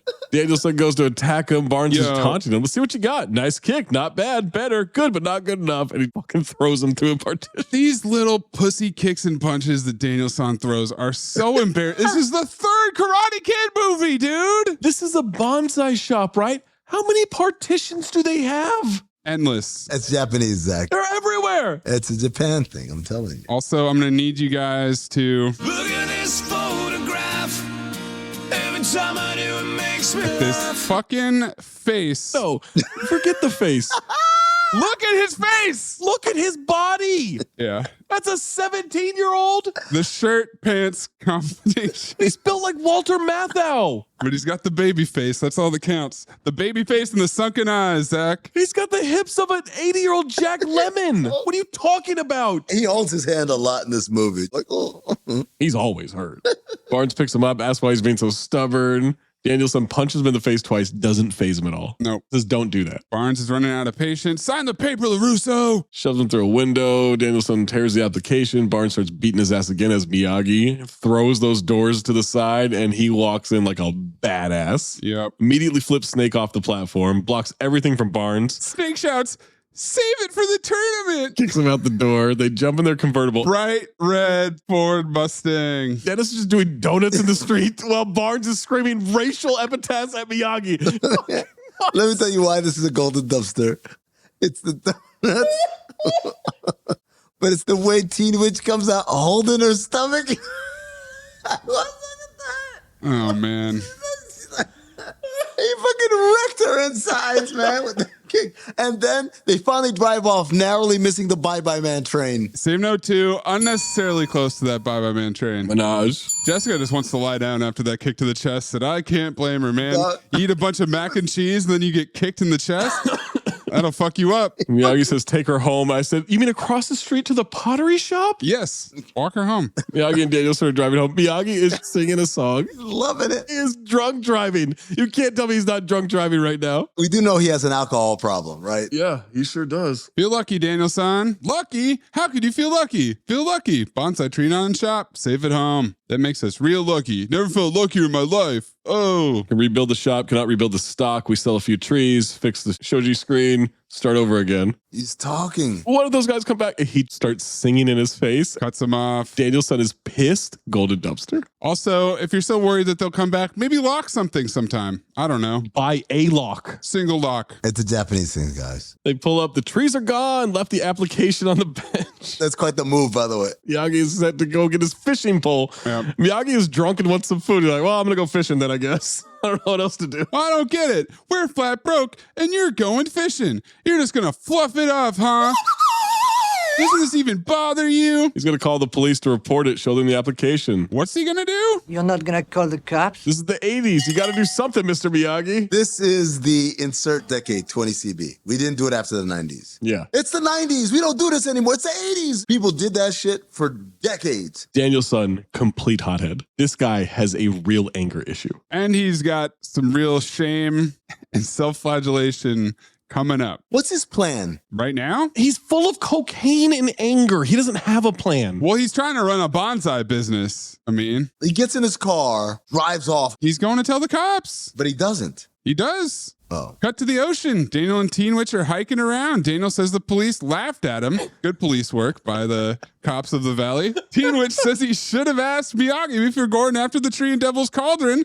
Probably doesn't want people digging it up. Good point. Danielson says, I don't have a choice. No choice. We'll lose the business. I'm running a business. Social Security can barely cover the expenses on his rowboat. What? Which have to be minimal. Tree is money in the bank. Great. So now we're robbing a bank. He says the original bonsai trees start at $10,000. No way. Seriously? Hats off to Teen Witch for saying, no way, seriously? In a completely disinterested friend zone kind of way. This one tree could set Mr. Miyagi up for life. For life, bro? For life? $10,000? Clipping Adam Silver. For life. It felt like Taffer math. Oh, pardon me for being the one that has to say this here. Daniel LaRusso, you uneducated fuck. Yeah. Do a little bit of math here. $10,000 for life? Yeah. Zach went to college for like 3 days. Suck on that. 3 semesters, thank you very much. And you know what he learned about there? You need more than $10,000 to get through life. You sure do. Ah. And he writes it down. Well, that was semester 2, and I was like, well, I clearly don't have to go to classes in semester 3. Yeah. It's a long way down into the Devil's Cauldron. Teen Witch thinks when the tide comes in, the ocean will fill up the bottom. How are they supposed to find it? He told me it's halfway down the steepest cliff. He uses binoculars. There it is. And it looks just like the one on the logo. I love that. Where is it? Somewhere on this clip. Oh, yeah, there it is. Right there. And this is when we learn that the look at this photograph from earlier is also exposition. Because Teen Witch is going to teach Danielson how to rock climb. Yep. Crash course. They're going to rappel down the cliff. Danielson is more than friends with the rope. What? He says they're going steady. I said, you're not cucking the rope like you are with Teen Witch and her ex. He's fucking the rope. You got to do it at a stupid ass Teddy Rex shtick. Friend, this rope's more than my friend. I love this rope. I'm going steady with this rope, huh? Right, rope? Just you and me, rope. Forget about it. Shut the fuck up. None of this is safe, by the way. None of this is regulation. What is this rope tied to? I suspended my disbelief. He's leaning back, going over the edge. She's coming after him. This isn't so hard. You're a pretty good teacher. You taught me how to live forever. That first shot of him taking those first steps back and we see the drop, there's no fucking way in hell. Incredible green screen. Oh, yeah. Either Mr. Miyagi loses his shop or I have to fucking do this cliffhanger shit. If I had an actual professional setting it up, I would maybe consider it. No fucking way. This is an unhoused lady. No. We're losing the shop. Crazy thought. As we're about to learn, you probably need to do this as a team and have someone stay up. She starts teaching him stuff he should already have known before he starts doing this. You learn by doing. That's what happens when you learn from a 16-year-old, Zach. He's repeating, I don't have a choice. I have to just believe me. I know this guy. This is the only way to do it. And I'm like, no, you don't. You could get a job and help Mr. Miyagi out. You could try that. You don't know him at all. Every instinct you have about Mr. Miyagi is wrong. It's always incorrect. And has been for 2.5 movies. She knocks some rocks loose and he trips and slams into the cliff. She has to save him. Push out! Daniel-san thinks Miyagi wants to look like Spider-Man going down there. Grabs a tool out of his bag, starts desecrating the tree that Miyagi carefully placed. She asks the right question of what if Mr. Miyagi tells him to put it back? Daniel-san, who has displayed nothing but hot-headed, terrible judgment, says, no, he's not going to. He's extremely confident he knows what he's doing. Isn't the tree gonna die? No, just have to pack the roots well. And then out of nowhere, Teen Witch, whoa, whoa, whoa, she throws the rope in the air and she falls. Like Joe Gatto. She Joe Gatto's. Then Daniel tosses the bonsai tree. Throws it? Trying to save her. She's hanging onto his jacket. Oh my God, the tree's in the water. I gotta get it. It's gonna get washed out. And then he says the words that might be the golden dumpster that takes it all, ladies and gentlemen. He yells at her, get out of the way. He fucking lost it. Because he's a hothead, impulsive fuck. Fucking insane to say to someone who is perilously hanging for their life. They gotta wash the roots off. Salt water will kill the roots. Grab the tree, rinse it off with the canteen, put it in the bag. And when they look back, their ropes are being pulled up. Because guess what? Barnes, Snake, and Dennis followed them out to the ocean. Okay. Snake tosses down this application wrapped around something. It lands right in front of Daniel-san. We need to take a minute here. That is a fucking incredible toss. Well, I mean, it's straight down. No. The accuracy to get it to bounce right in front of him. He doesn't overshoot it. He doesn't undershoot it to where it just lands on a cliff. It bounces perfectly. That's right. Not where it landed, but how he threw it. He fucking chucked it. Rich Gannon, that's it. He went rah! Yes. Like Patrick Mahomes. It's one of the greatest things ever in Cinephobe history. Maybe movie history. That's some dude perfect shit. It's unbelievable. Snake invented dude perfect. He did. Fitz Bond for Wedding Crashers. First team all state. I can put the ball wherever I want to. I'll make it rain out here. Hot route. This crew is well balanced too, because Barnes is a tide expert. He knows it'll come in about 12 minutes exactly. Based on what? Science. What? My guess is they looked it up before. See, Daniel-san didn't go to college. Mike Barnes has already gotten his master's. Well, he's karate's bad boy. Hope you brought a life raft. Daniel-san is at the bottom of this cliff, and he yells back at Mike Barnes, no, you're screwed. Like, what? What are you fucking talking about, dude? Not the best trash talker. Have you not taken any inventory? How do we get out of here without a rope? She says, without a rope, we're dead. We're dead. Yeah, well, this guy's dead. You're dead, man. Worst tough guy talk of all time. Calm down. Papa Zanny. You can't tough talk anything here. Keep saying dead. Say dead more. Say dead again. Beep, bop, boop. Daniel's going to sign it. They'll get in the ring and see who's laughing then. You're going to be dead meat. He signs it. They lower the ropes. Now Daniel's berating himself. I never learned. I should have signed the damn thing in the first place. Should have signed it and gotten over with. I'm such a jackass. Emo Teddy Rexing his fucking ass off. Shut the fuck up, dude. His body language, Teddy Rexing. Yeah. As he's wrapping the rope, he's like, it's like got this shake about him. Yeah, his tail is tripping everybody. They pull them back up. And my question now is, what was their plan without the bullies showing up? I don't know. That's a great question. Take forever to scale the fucking side of the cliff? Some Princess Bride shit. Snake calls him one heavy wimp. Barnes isn't going to pull them all the way up till they get the application. They let go of Teen Witch's rope. She falls for a second. Then Snake throws himself forward to approve the signature very eagerly. Hey, don't even think about backing out, man. Because then I'll really be pissed. And this? Well, this will all seem like a happy memory compared to what I do to you. And what we all do to her. Now you're talking. They talk about gang raping Teen Witch. I don't even know what. And Snake says, now you're talking. Yep, that's how Snake rolls. What? God damn it, Snake. Take him off my Dangerous Nights crew. Oh, no. That's too dangerous. Take him off. Meth and Red back up there. He's a wild card, man. This is a lead even cocaine cannot overcome. Now Snake is making Danielson give him the tree before he pulls him all the way up. He gives him the tree, says, be careful. Calls him Tarzan. Reference. Daniel hands it over like a fucking bingo. Hey, Daniel, make a wish. Why did they just climb up the 2 feet on their own? You're at the edge. It's not even steep. Which goes back to what was their fucking plan in the first place? He snaps the bonsai tree branch. Horrible TGT, Snake's laughing, and everybody hold on to your butts. We've got plot lift up. 4, 3, 2, 1.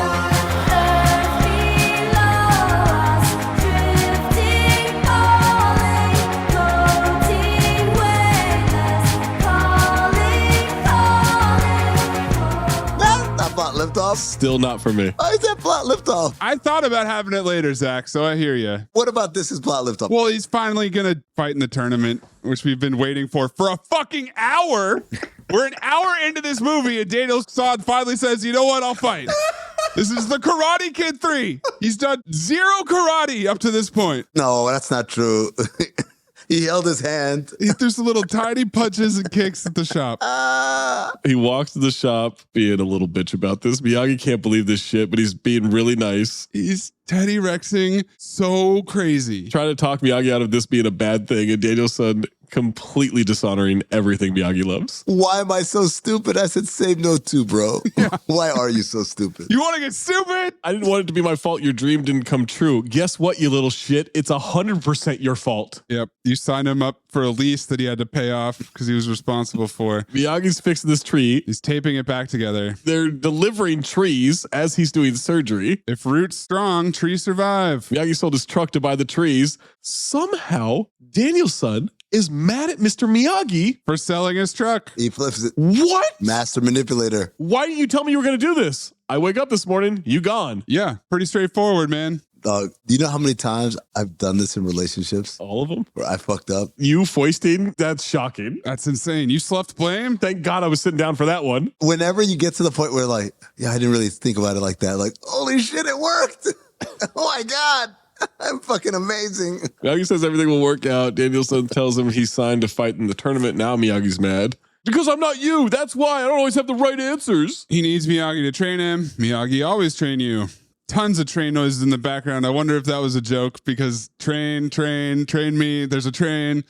But for tournament, cannot. Daniel doesn't understand. Here's a shocker. Daniel-san loses his shit. Kicks him back because he's frustrated. Teddy Rex of the body as well. Now, Daniel and Teen Witch are jogging or... Yogging. It might be a soft J. I'm not sure, but apparently you just run for an extended period of time. It's supposed to be wild. As he gives tactical redundancy. Then I knew I was dead. She's completely checked out of this conversation. What a drag. She tells him you can't swallow. Can't keep stopping. Gotta build up his wind. Why? So Bonehead can knock more out of me? She's telling him to have more confidence. Buddy, you're never getting laid. She's reminding him that he's the champ. This is not how champs act. And this is when Terry pulls up in his shitty truck, wondering if they're training for the Olympics. Ass off for Terry. Beyond. Again, CT5 liars, especially when he acts like he can't remember the name of the tournament. Like, oh yeah. The one you last, what's it called? The All Valley. Oh, good for you. God damn it. Champion should defend his title. John Kreese told me he had a lot of heart. Listen. You know how to do a front sweep? Not really. Learn. Most tournament guys are suckers for the front sweep. You catch them every time. Ask your Mr. Miyagi. He'll show you. Incredible psychological warfare. He incepted him here, made it seem like it was his own idea. Now, the building in the background, that's 201 Ocean Avenue. That's the building I used to work at in Santa Monica. Oh, shit. Wow. Repeat offender. Wow. Yeah, repeat offender. They're down on Palisades Park. Okay. It's right there. It's really foggy, though, so you can't really see the building behind it. You can just see the parking garage, but that's it. Nice. He says he's kind of training himself for this one. Silver says, too bad. He's got a good book on sweep techniques. He'll drop it off sometime. I know where you live because I've already been there and walked right into your backyard. Teen Witch thinks it's a nice offer. She drags him to keep running and get some muscles. Cut to the backyard. Daniel-san practicing some gingerly kicks on a heavy bag. Oh, he kicks it so soft. Mike Barnes comes storming in. What'd you call the cops for? That Mike Barnes walk? Yo. That's someone who's coming to kick your ass. Yes. He's walking down out of the tunnel from WWE. He's gonna beat your fucking ass right now. What'd you steal the trees for, huh? No proof. Who left the application? A tooth fairy? Oh, forget about it. The tooth fairy. Oh, flips him, puts his foot on his neck. On his throat. Silver shows up and says, let him up, punk. Mike Barnes turns around and says, who are you, his mother? This is my kind of villain, man. Lots of your mama jokes. Barnes attacks him. He blocks everything, sweeps Barnes to the ground, tells him to get up, puts the book to Barnes' face, hits the book into his face, grabs him by the back of the head, tells him, get your hands off me. He's holding him by the nape of his neck and shouting into his mouth. Look at this photograph. Every time I do, it makes me laugh. I ever see you on the same street as a kid? I won't be so charitable with your health. Kicks him in the ass as he walks out, which is the ultimate disrespect, right? Yeah. I wonder how much of that was part of the plan and how much of that was just Terry Silver high off coke. That's got to be Terry Silver, high off coke. Danielson jokes that he wanted him to kill him. That's not what karate's about. It's for defense. Gives Daniel the book, gonna show him some moves, wants Daniel to sweep his leg.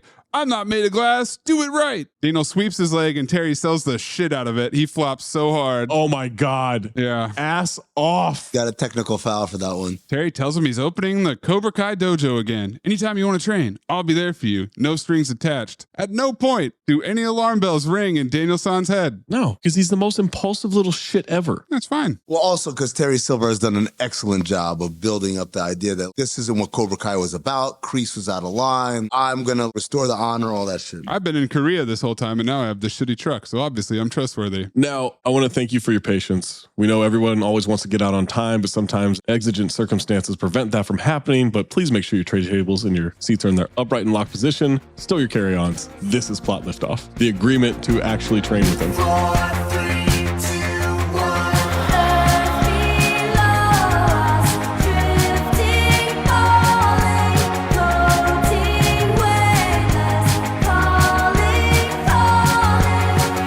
Pulls up to the bonsai store. Teen Witch is there in overalls with more pots. She stayed up all night firing them. He completely ignores her hard work. Yeah, I saw one the other night. Brushes her aside. I laughed my ass off. He does not give a shit. Her and Miyagi are like, isn't it cool that she made all these pots? Yeah. He's in the friend zone. Look, I got a favor to ask. Daniel asked Miyagi if he knows how to sweep. Of course. Would you mind showing me how? He's rambling about how appreciative he'd be. Just this one thing. Miyagi tells him to wait. He'll be right back.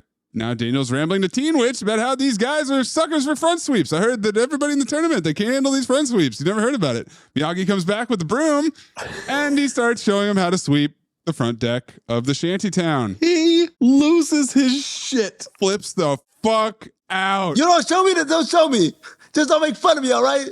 Don't worry, it won't happen again. You understand? You understand? Forget about it. I put that he says 9 words for everyone else's 1. Oh, absolutely. I think it's a 9-to-1 ratio. Especially because Miyagi barely speaks. And then he speeds away in Miyagi's car.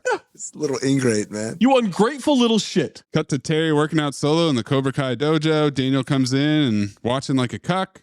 Cuck LaRusso. Daniel's going to take Terry up on his offer on a short-term basis. Just trying to work the rust out. It'll be an honor. How does Miyagi feel about it? He doesn't know right now. He knows you're competing. Forget about it. Everybody has right to opinion. I won't say anything. Terry says I can start training right now. There are 3 things that make a champion. The 3 Ds. Desire, devotion, and discipline. The first 2 I can't give you. The last one I can, but you have to be willing to receive it. Are you, Mr. LaRusso? Sure. The response you're looking for is yes, sir. Oh, yeah, right. Yes, sir. I'm sorry. That's okay. Stand up straight. Now, over the years, I've developed a system of intensive, short-term training for situations just like this. It comes in 2 parts and has 3 rules. I call it Quicksilver. That's good. You like that, huh? Rule number 1. A man can't stand. He can't fight. Repeat it. A man can't stand, he can't fight. With conviction, Mr. LaRusso. A man can't stand, he can't fight. Good. Golden Dumpster Quicksilver system. The snake system. I called it the Dennis system. 3Ds and Dennis.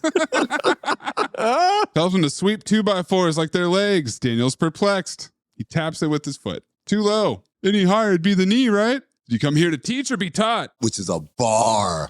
I'm using that with my kid next time we're on the court. Daniel LaRusso would be the worst athlete to coach. Oh, he's a know-it-all who doesn't know shit. Questions everything. And also soft. He wants him to put his hips into it. Ooh, that's where the power is. Ow? Ow is not acceptable kiai in this dojo, Mr. LaRusso. Yeah. Got his ass. Daniel thinks it's a little bit extreme. Extreme situations require extreme measures. He kicks right through both fucking legs. His little karate grunt is, huzzah, huzzah, huzzah. Breaks the wooden plank torso, knocks the wooden head plank off. Come back tomorrow, we'll start again. You did good for your first day. Daniel limps out of the room. His little soft kicks, too much for him. He limps all the way home. Silver giggles as he leaves the room. He's so pleased with himself. He's going along with it. Yeah. I'd be pleased too. Miyagi is lurking, following him around, sighs in disappointment. No, he's not lurking. He's cucko-leering. Daniel's foot is wrecked. What happened to foot? He's wondering, who's diddling you? You know what? I might be here for your theory that this is a jealousy thing. This is not a concern. And not only that, but Miyagi is into foot stuff, apparently. Oh my God. Miyagi knocks. Daniel scrambles to hide the karate book, pretends to do sit-ups. Do something more believable, Daniel. We know you don't do sit-ups. That doughy torso of yours. I've seen those hips, man. CT5 worst liar. He removes the pillow when he asks what happened to the foot. Wow, look at that. I don't know. Maybe I banged it in my sleep. I don't remember. Oh. It's going to soak it. It'll be better tomorrow. Maybe I banged it in my sleep. Oh. Forget about it. You got a new foot in there for me? Next best thing, new foot powder. Smells like old foot powder. He throws some green shit in there to make the And then he ejaculates into the bowl. What? You see it after he mixes, he pours the water, he adds powder. Then there's just like a mystery whitish liquid that squirts twice into it, and then it starts fermenting. I don't think that. I think you had the unrated version. You get the 4D I'm sure it's you.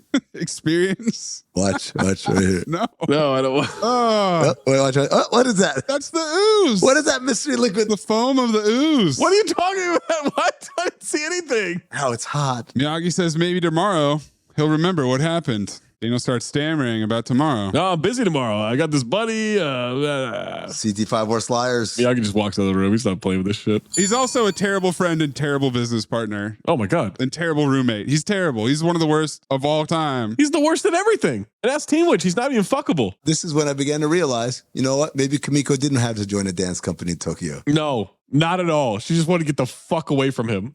Miyagi goes to a shrine, kneels before the candles. Then he... Look at this photograph. Every time I do, it makes me laugh. The two of them from the first movie. Hope confusion ends soon. Daniel-san, Miyagi heart empty without you. Diddling. Silver says the Russo's a fast healer as he's stretching him out. Then he does these stretch kicks where he's getting his leg well above his head. That is impressive. He's legit, man. He's legit. Danielson does the most unathletic roll over his head to get up. Yeah. Whoa, a nice little move. Mr. Miyagi teach you that? Wow, nice. CT5 liar. I thought he was mocking him a little bit. But he doesn't know that. He's being such a schmoozer. He is mocking him, but he's pretending like he's genuinely impressed. Okay. Last thing he learned from Miyagi was the kata. Kata's good for working up a sweat. Not going to win a tournament. Or will it? Now it's time for rule 2. Rule number 2 of the Quicksilver method. A man can't breathe. He can't fight. Now imagine this is the enemy. These are his ribs.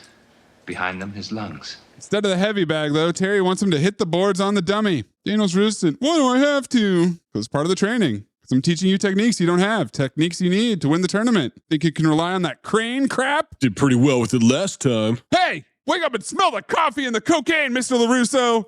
Last time you weren't fighting this. And he flips the head of the dummy around to show the magazine ad for Mike Barnes. Okay. Look at this fucking photograph. I lost it. I'm typing in bold all caps at this point.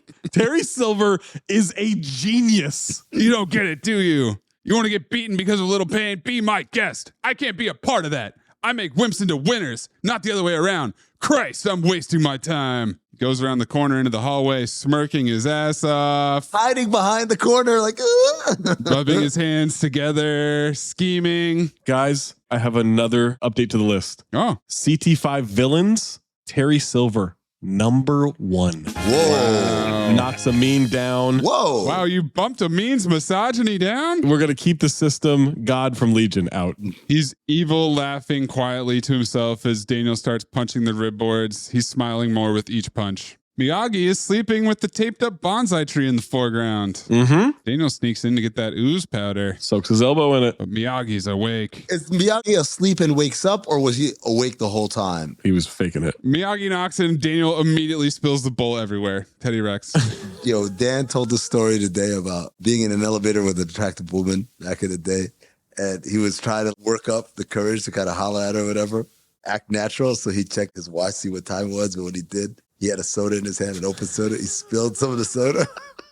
He was so embarrassed. He hit the next floor, trying to get out. On his way out of the elevator, he fucking trips over his foot and falls. And the soda fucking smashes into the other elevator across the way. And literally, that's what I thought about when I saw this.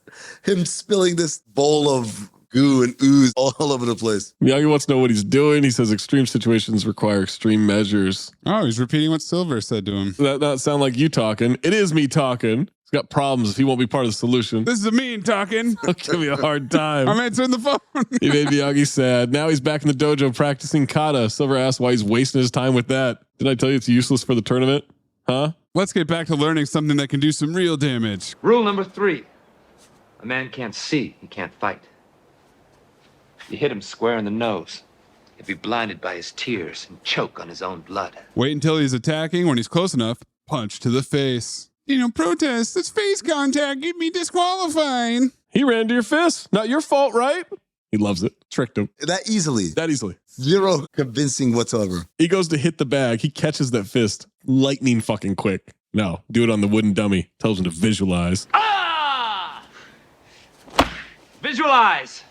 This is not a bunch of sticks and pipes anymore. This is a living, breathing, fighting machine that wants to detach your head from the rest of your body. His hand is bleeding from the repeated punches. Silver grabs his hand. Zach, I said he made his knuckles bleed like Kreese asked for in the beginning of the movie. You guys are untrainable. It's blood. So what? Make believe it's his. This guy wants to break you, humiliate you, stomp you into the ground. Now what are you gonna do about it? No, then do it. Know what you gonna do about it? I'm gonna nail him. Yeah. Then do it. In my mind, I just imagine Daniel San's solution. I'm gonna fuck him. I'm gonna fuck him. Wait, what? Oh, no. Wait, hold on a second. We just punching faces here. Oh. Daniel's fired up. He's ready to embrace the dark side. He breaks all the boards on the dummy. All those boards had to have been pre-broken because I don't believe that Ralph Macchio could have done it. Silver is so fucking ass off, screaming, "You're ready, you're ready, you're ready." You nailed him. You did it. Tinwich and LaRusso show up to the downstairs. He's talking about his new teacher. This guy's different, Miyagi. Oh my God, the hippest club in all of Reseda. Why is Silver there? Cucko Leering. You know why. What? How did he know that there was a date that was happening at the thing? You know why? Because Daniel San can't shut the fuck up, probably. He was just talking about it the whole time. CT5 worst dancers, Danny LaRusso. Let me take a look at the CT5 dancers list, boys. Oh, yep. Same note, too. He's my OLI. I'm bumping Harry Styles' Jack out of my CT5. Wow. It's when he did those spin moves that locked it up for me. Nick Nolte, Coach Pete Bell. Nice to know you. Get out of here. New OLI, Daniel San. I'm going to put him below Dane Cook. Lauryn Hill. Can't believe it. Gone. Wow. Yeah. That's how this whole shit started. I know. Future archaeologists won't even know any trace of her was there. Wait, why do we only have one OLI? Because it was the first ever CT5. Oh. Well, let's update that, all right? I want Lauryn Hill still there. Some guy's harassing a woman. She yells, "Get out of my way, white boy." What? Everyone there's white. What are you talking about? The disembodied voices here have a mean chittering. Zach, you got to clear the lane for me. Yes. What are you looking at? What are you doing looking at other guys like that for? I don't play that. You got some nerve. I got some nerve. You got some nerve. What about you? No, you get out of my way, white boy. And I sat up at that moment. She also called him Huckleberry? Yes. Oh, I missed that. That wasn't in the captions, but she snuck in a Huckleberry there. Now, Mayes, this is what I need you to do. Clip the Key and Peele sketch. I don't like Key and Peele, but every once in a while they have one that's fucking brilliant. They're sitting at a bar and there's a table of white women, Natasha Leggero and another comedian, having a conversation about sleeping with black dudes. I'm gonna go to the bathroom. Okay. And I swear to you, if there's a black guy back there, I'm gonna blow it. Get it.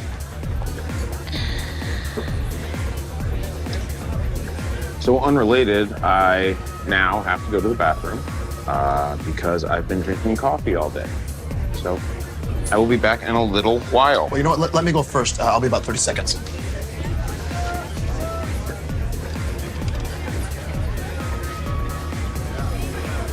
Ooh, ow, I hit my penis there. I'm sorry, I don't have any money, sir. Silver goes up to him, whispers in his ear, shows him cash. Takes a cigarette out of his hands. They need to get some water. Silver walks up, says, "Yeah, you said you'd be here." This horrible 80s band is really belting it out. Daniel's doing his spin moves. The guy he whispered to comes up, puts his arm around Teen Witch, calls her sexy lady, says, "I've been watching you. You're hot. Mezcal, you say?" Before that, Teen Witch says, "Why don't you get me a drink? I'm gonna die." And Daniel-san says, "Tell me about it. I could drink a horse." What? Is he Rocky?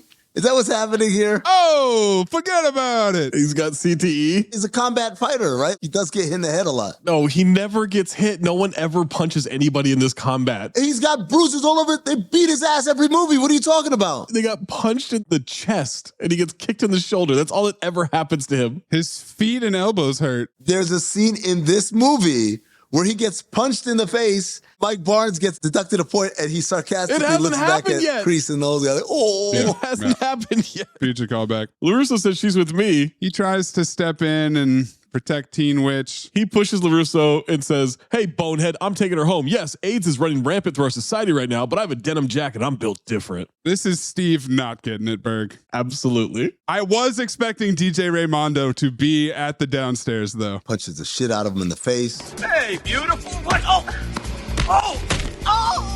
My nose. My nose. Thank you, Zach. Punches him right in the fucking nose. Bouncers pick up the creeper. Hey, where's that guy with my money? Smooth one from Terry Silver. He actually didn't pay for this one. That's a great move. CT5 liar. CT5 grifter right there. It reminded me of this stupid social media trend. Have you guys seen this with the give me my money, and then everyone claps, and then they all go through it, and then the last person does it, and they don't clap for them? No. And it's supposed to be awkward or whatever. Maybe I'm just on TikTok too much. Yeah, that's probably what it is.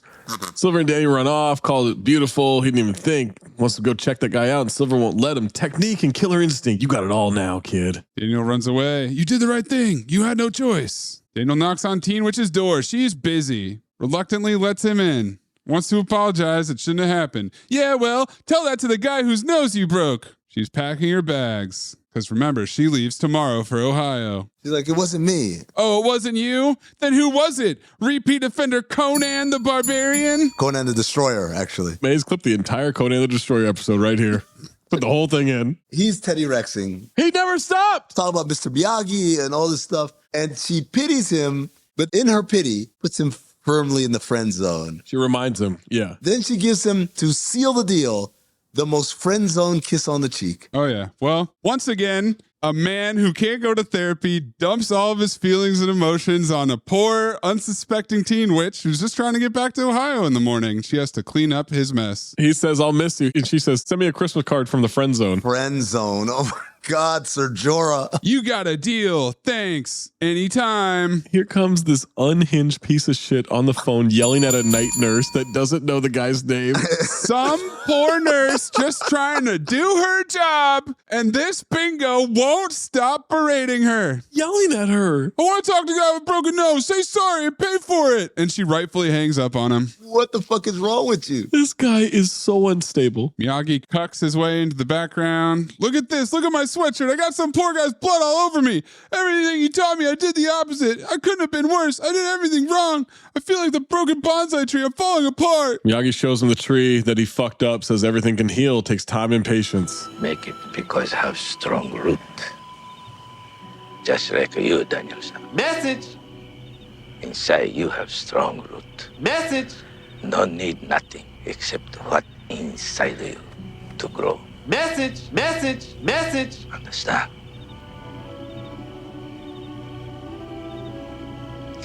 Yeah, I do understand. You're right. You're right. Bullshit. This is the Sean Astin digging a pool. Whoa, what? The tree came back to life. Fuck no. You need the special bonsai tape, though. That's true. That's what did it. It's called Scotch tape. Now Daniel has to go see Terry Silver. Tell him it's over. Doesn't want Miyagi to help him. Miyagi's like, you need to do this tonight? It can't wait till tomorrow? Great question. But no, Impulse McGee over here has to do everything right now. So he goes to the empty Cobra Kai dojo at night. He hears ominous noises. Daniel's decided not to defend his title. He appreciates everything, but hitting that guy wasn't him. Came to tell him in person. Owed him at least that. You owe me a lot more than that, Danny boy. Oh, Danny boy. The Danny boys are Danny boy. I'm sorry. I thought the lesson was free, but no. Nothing's for free. No. That's gone too far. You're going to defend. You're going to get in that ring. Is Gerard Butler here? Yeah. I do a flawless Gerard Butler. You guys did not give that enough credit. We gave you plenty of credit. I gave you credit, man. We praised you. No, because Amin said he sound nothing like him, but I like it. I did like it. Daniel tries to explain the concept of free will. Yeah, you can't make me do something I don't want to do. And another bar from fucking Terry Silver. Laughing in his fucking face. Danny. From the moment you met me, I've been making you do things you don't want to do. What are you talking about? Let's show him what I'm talking about. And out comes Mike Barnes. I'm what he's talking about, shithead. Strutting with crazy eyes. Daniel is rightfully scared. Terry explains their very simple agenda. Either you fight one fight on one day or fight every day for the rest of your life. That's a pretty good deal. Yeah. Just go fight once. What kind of a deal? And as he tries to leave... Okay. Here Here comes Golden Dumpster Crease. Look at this photograph. Every time I do, it makes me laugh. He's hiding behind his own cutout. Genius. He goes crazy eyes on Daniel LaRusso. Yeah. Booga booga boo. Who will remind you, thought he was dead. Oh, yeah. So he thinks he's seeing a ghost. They all giggle as they scare the shit out of him. They're all laughing. Kreese has a cool thing he does where he puts his hands inside where the belt is, Yes. like they're pockets, even though there aren't pockets. It's great. He says, you can't make me fight. You don't have to. You can just stand there and let him kick your ass. Yeah. He starts to attack Barnes, throws Danny against the wall, and Silver goes, to the crane, Danny boy, mocking him. Barnes is beating the shit out of him. You're doing this to yourself, man. Toss him out the door. Silver says to Kreese, you want to see some more? And Kreese says, I want to see a lot more. They are getting off on this. See the trail? I think he peed his pants. He tells Barnes to go get him. Miyagi throws Barnes through the doors. Kreese may have just peed himself a little bit. Well, look who's here, the big war hero. Barnes throws a punch. Miyagi spins and tosses him into the wall, turns the lights off. Kreese and Silver bow to each other. Party time. They try to go Bash Brothers, but Kreese says he'll take Miyagi solo. We're old friends. Miyagi whoops his ass, tosses him. Silver's waving his hands around, making crazy racist noises. Come on, little man. Let's see how good you really are. I'll give you guys a little crumb from the trivia. That wasn't in the script. Really? He ad-libbed that shit. The cocaine ad-libbed that for him. That's all. He dodges all of Terry's attacks. He throws him to the side, eventually throws him into the mirror, shattering it, and paint falls on him. Then Miyagi mocks Silver's hand moves and noises. Whoa. Got his ass. That's fucking great. Also ad-lib, and that's why they had to cut away from Terry Silver because he starts to break and laugh. This is a crazy rant. Whoa! You think this is the end of it all, man? I'm gonna open Cobra Kai dojos all over this valley. Hell, I might even teach for free. From now on, when people say karate around here, all they'll mean is Cobra Kai karate. John Kreese's karate. You won't even be a memory. Yes, he will. You won't. Sick comeback, Daniel-san, as always. Silver and Kreese, I said the photo, they're just laughing at him. There are 17 minutes left in this movie as Miyagi finally agrees to train him. Yes. Plot liftoff, Zach? Yeah. Now we can take off. That is a training montage. We're gonna need a montage.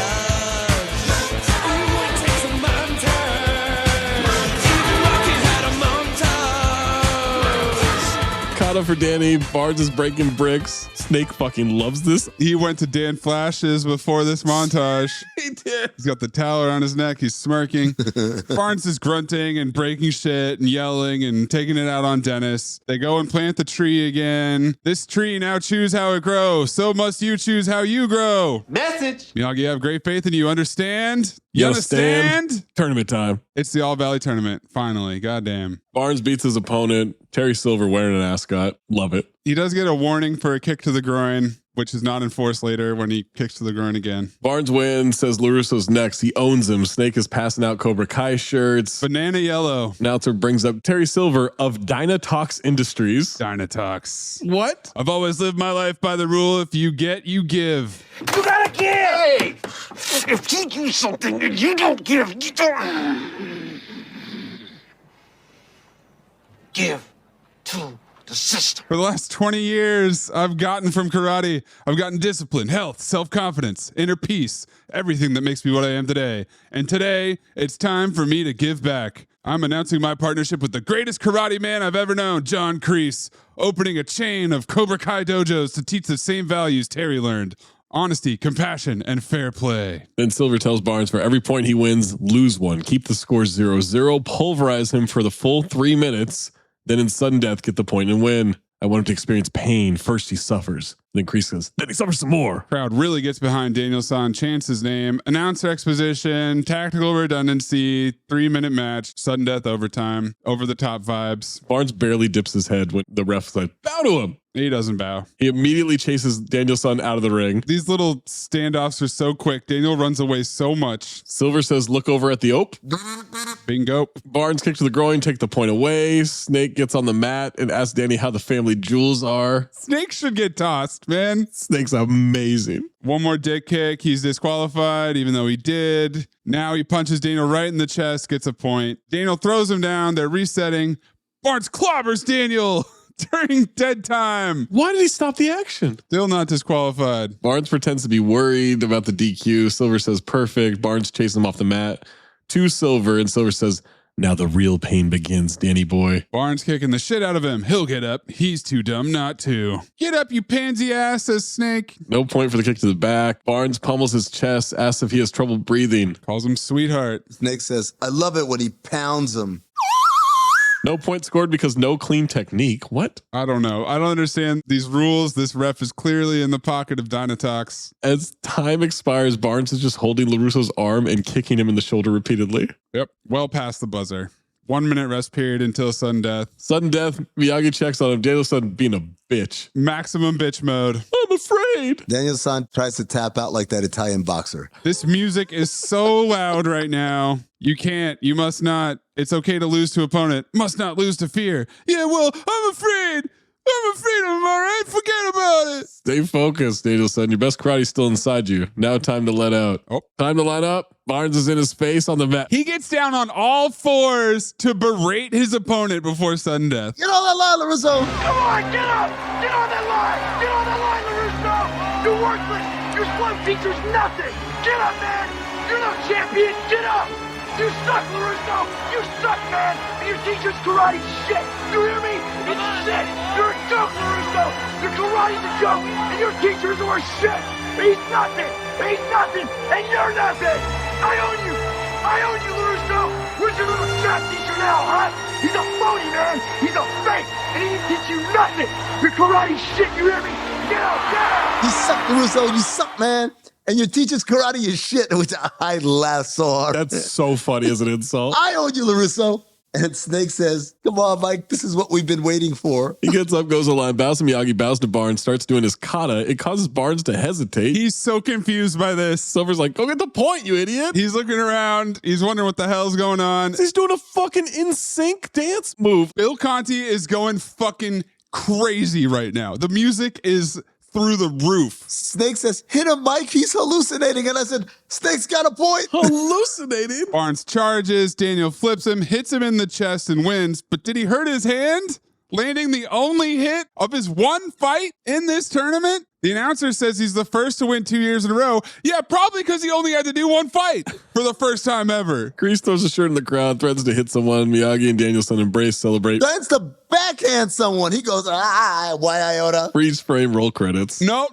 What does Daniel-san say to Miyagi as his celebratory shout? Forget about it!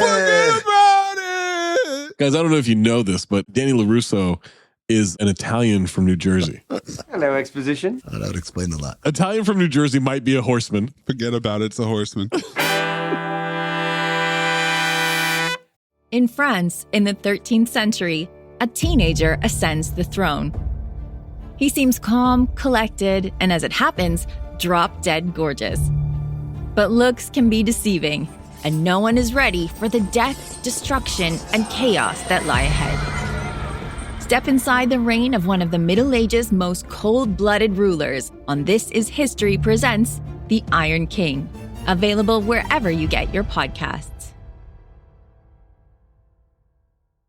Am I the Jerk is a show where we talk about real stories like my stepdad found out that I have a $4 million inheritance and tried to steal it from me when my mom died. Am I the jerk for how far I took my revenge? Or you might even see a story like this. My mother-in-law photoshopped my wedding photos to change my nose. Am I the jerk for what I did in response? So Am I the Jerk is the perfect show to put on in the background while you're driving, studying, drawing, or just chilling chilling out. And the best part is you can send in your own stories from your own life to be featured and discussed on the show. Just subscribe to Am I the Jerk and you'll see how to do that there via amithejerk.com/submit. You can freely share the deepest secrets of your life because you can still remain anonymous when you send in your stories. So either way, subscribe to Am I the Jerk right now before you forget. We'd love to be a part of your daily routine. New episodes every day.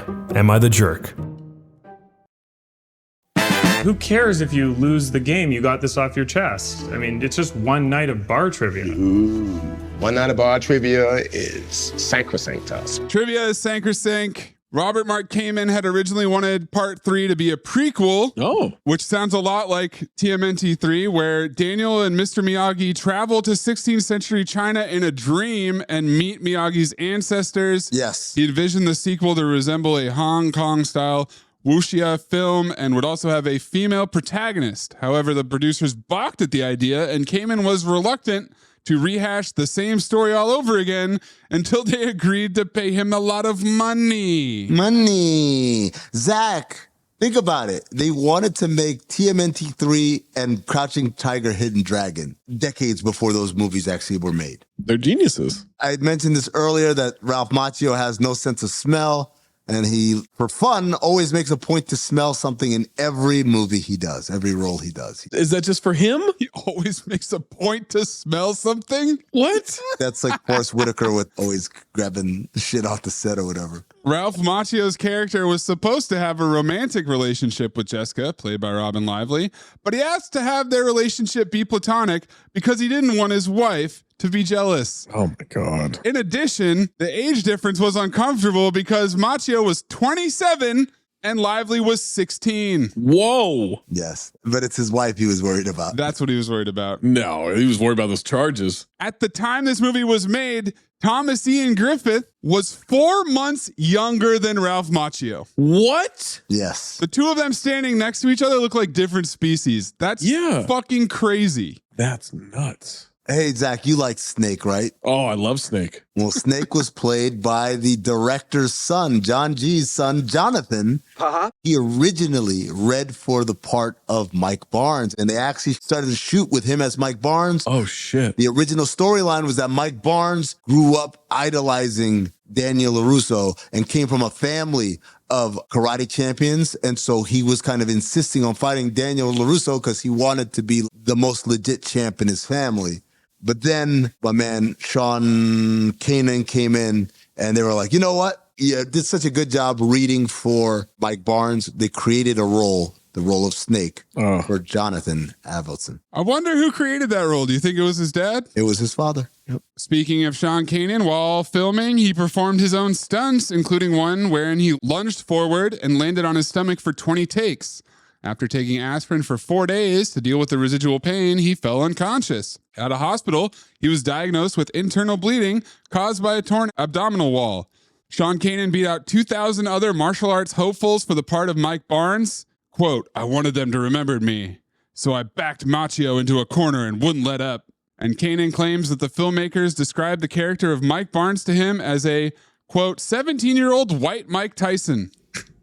White Mike. White Mike. Shout out to White Mike. White Mike. Zach, do you remember the ridiculous exposition scene with Daniel Russo's mom? Yes. In the original script, Daniel's mother was never mentioned or seen in the movie. It was Ralph Macchio's idea that they have a scene of Daniel having a telephone conversation with his mom explaining that she went to New Jersey to take care of the sick uncle, thereby justifying her total absence. The house where Terry lives is actually the Ennis House, a home designed by Frank Lloyd Wright in 1924.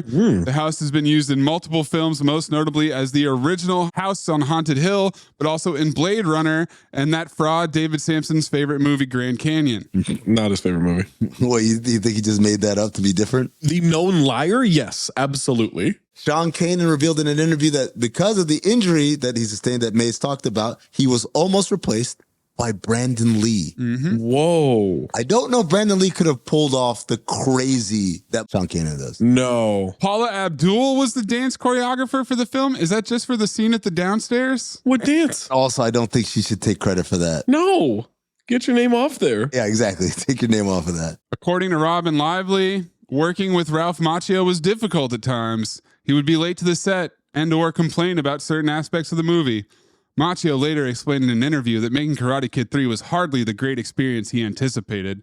Ralph does not care for the movie at all, since the script, according to him, was never where it needed to be. William Zabka stated that he almost returned as Johnny Lawrence for this movie, but it didn't work out for various reasons, and Mike Barnes was created in his place. Also, Terry Silver is Cobra Kai series creator Hayden Schlossberg's favorite Karate Kid character. With good reason. He's the best one. But he didn't involve him until season 4 of that TV show. I got an interview with Thomasine Griffith from the Hartford Courant in May 1993.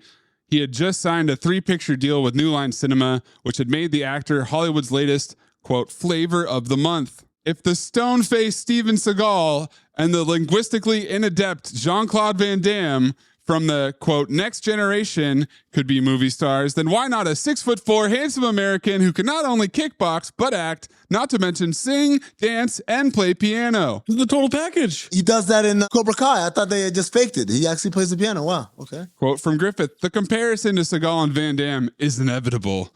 But I come from a different place. I'm very confident that I know what I can do. I was an actor long before I made martial arts movies. That's what I was trained to do. That's what I have such a passion for. Wow, shade. John Kreese was initially intended to have a much larger role in the film, but due to Martin Cove's filming schedule conflicts with Hard Time on Planet Earth, that's the name of a movie, the character of Terry Silver was created into the script as an even crazier antagonist than John Kreese was. At the time, he wasn't shooting, what was it? Nope. The Supercharger ready. Nope. So he didn't have to say it again. Okay. Sean Kanan had watched Karate Kid 1 and 2 10 times apiece. He was a super fan. So being cast in this movie was a big deal for him. And that car that Terry Silver drove, Zach, that's a 1978 Rolls-Royce Corniche Series 2. Ooh. Corniche. I'd like you all to do an experiment on a plant, something that may benefit mankind.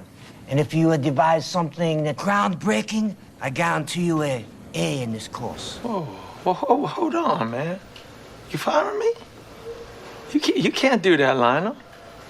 Look, man, if you don't want me to have a foreman job, I understand, but I need my fucking job, man. Lewis Pinnock Accent Award. Zach, you said Terry Silver's butler Milos, but he was played by Jan Triska, who is from the Czech Republic. Oh. Pat Morita. I was going to say Pat Morita mocking Terry Silver's noises. Well, no. There you go. I'm in for that. Pat Morita doesn't talk like Mr. Miyagi. He made up that accent. You guys know that, right?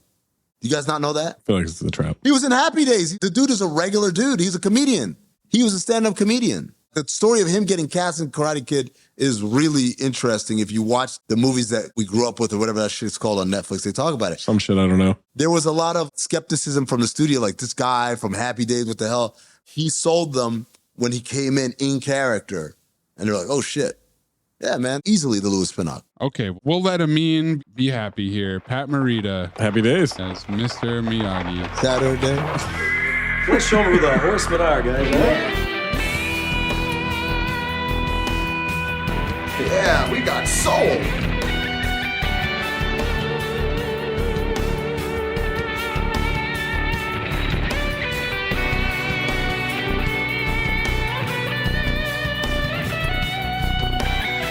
Five Horsemen, loaded.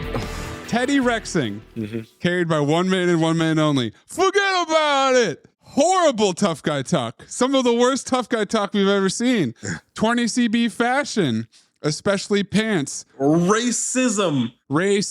Not even racism. Oh, there also includes the we're going to gang rape your little friend here. Jesus. That was some shit. That's true, yeah. Miyagi message. Strong root. Botany, you get an A for fixing this bonsai tree. You get an A. And cocaine. Oh. Yeah. Cocaine made a massive push. Cocaine, Ope, and Teddy Rexing. Well, Teddy Rexing was just one guy, so it's almost like he was doing his own movie by himself. It's so much. It's 80% of the dialogue. And also, you can attribute a lot of the Teddy Rexing to cocaine. Sure, I guess they go hand in hand. And I'm going to tell you, with all the slurs, I was ready for cocaine to still win this thing. But the whole, we're all going to have our way with her line, which in a family movie. And then Snake goes, now you're talking. You wait for the rape portion of the shenanigans. Yeah, it's Ope. This might be the most Ope-worthy movie we've ever done. More Than the Pest, 2 episodes ago? More Than the Pest. I don't know about that, man. Because of the rape. Oh. Because of the grapery. Oh, because... Breathe in through nose,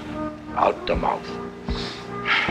Ass on, ass off. Teddy Rex, Moosey Teddy Rex. Teddy Rex, Moosey Teddy Rex. Ass on. Fuck it, ass off. Ass on. Fuck it, ass off. Michael Biehn Memorial Ass On Award. It's Ralph Macchio. Come on, man. It's Daniel LaRusso. Yes, easily. He's awful. Easily. He's a horrible actor. You know me. I like to argue with everything you got. No, you got it, man. He's horrible. I do like him in The Deuce. I think that's the only thing I like him in. He was good in the first Karate Kid. Okay. I stand by that. Carl Weathers Memorial Ass Off Award. Uncle Louie coughing. Snake. Mike Barnes. Everybody's runner-up to Thomas Ian Griffith is Terry Silver. Pat Morita as Miyagi. Yeah. Fucking Teen Witch, whatever her name is. Robin Lively. Yeah. As Teen Witch. I think it's Terry Silver. Yeah, Terry Silver. Terry Silver gets the gold on this one. The cigar in the bathtub did it. All the crazy looks, the character lying, the layers to it. Oh! That's what I'm saying. I'm not saying Thomas Ian Griffith. You're saying Terry Silver. Terry Silver, the character. I like Terry Silver Yes. as the ass off. The character. That's what I meant this whole time. Yes. Because he tricks the fuck out of him. Thomas Ian Griffin was as off as Terry Silver, but Terry Silver was as off as nice Terry Silver. You're good at keeping secrets? Absolutely. Because I've got a present for you. Secret present outside by the dumpster. Is it a baseball mitt? It fits you like a baseball mitt, like a glove. I hope. Golden Dumpster nominees.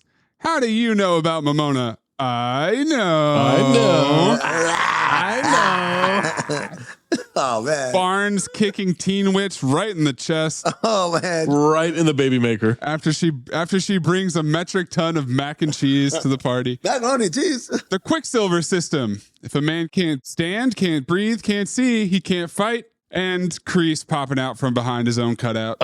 Ha! I would also add Karate's Bad Boy magazine. I would throw in, and you can dream about me. Slime ball. Slime ball, that's cute. Your mother teach you that? The macaroni and cheese exposition. Oh my God. Macaroni and cheese. Oh, I love macaroni and cheese. Oh, forget about it. Oh, you never had more macaroni and cheese than me. But I think it's got to be for me because we do this sound a lot.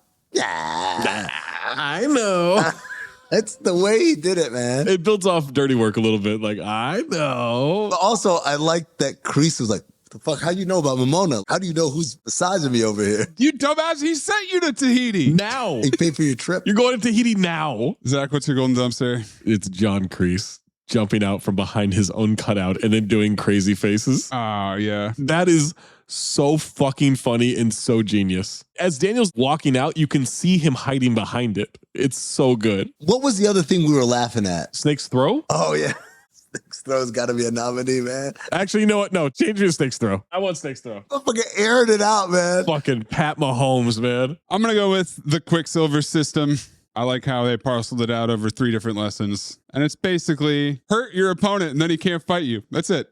Yeah. It's not that complicated. It's really not. It's not that hard. Just chop, chop. One lost nominee for posterity. One lost one? Yeah. Make his knuckles bleed. Hey, I like that. I like that. I like that, Johnny. I'm going to use that. Well, Zach, you picked it, motherfucker. Motherfucker. I like that. Cobra File. It's such an easy file. I love this movie. No preamble. I love this movie. It's a file. Terry Silver's one of the greatest characters ever. Amin? It's the worst of the Karate Kids. What? It's the worst of the Karate Kids. What about the next Karate Kid? Is that canon? Isn't Pat Morita in it? Hilary Swank? Yeah, but Ralph Macchio isn't in it, and the people who wrote and directed the other 3 aren't. They made an American Ninja without Michael Dudikoff. Yeah. Yeah, with the American Ninja. They didn't make one without Steve James, though. They did. They did? Literally the next one. That one's not canon. You know what? We'll have to pick it and find out because it's 7% with Hilary Swank. Yeah, man. This is a lot of nostalgia. I watched Cobra Kai. I've watched every episode. I've watched it from the beginning. I watched all the Karate Kid movies except for the next Karate Kid. Somehow I've never seen that one. Yeah, it's a file for me, man. This is just fun. Yeah. This is a great Cinephobe movie. You know, it's funny. Before we started recording today, Zach texted in the group chat, we were on fire in Law Abiding Citizen. Mm-hmm. Because it's a great Cinephobe movie, and this was a great Cinephobe movie. I felt like we kept the pace great. File for me. Maze? This is a tough one because I love Terry Silver and I love the way it started and I loved everything about how he was introduced and the cocaine energy and the plutonium and everything. And then they spent about an hour of fucking Ralph Macchio whining and bitching and not shutting the fuck up and starting bad businesses and ruining his best friend and mentor's life. Fucking shut up, dude. Shut the fuck up, Ralph Macchio. I hate to do this to you, Terry Silver. You're in my Dangerous Nights crew, but it's gotta be a phobe. I can't watch this fucking bitch ass Ralph Macchio exist. The ending is so good. What are you talking about? Maze, can I just give you John Kreese jumping out behind the cardboard cutout?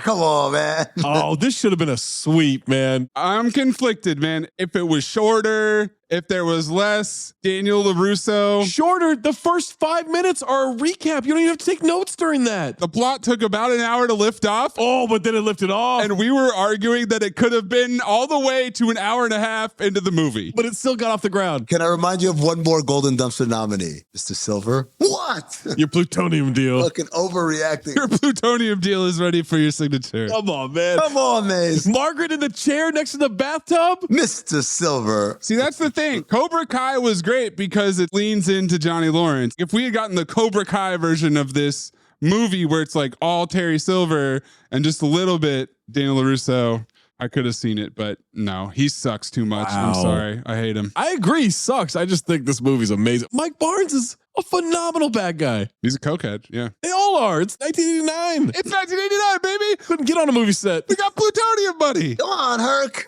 Send your phobe file, Golden Dumpster, ass on, ass off, 5 Horsemen, plot liftoff, Louis Pinnock, at Talk Hoops, at Darth Mean, at Corn Puzzle, at Cinephobe Pod, at Count the Dings, or drop it in that Discord, patreon.com/Count the Dings. Forget about it. Oh! Next time we make love, you introduce me to Jade.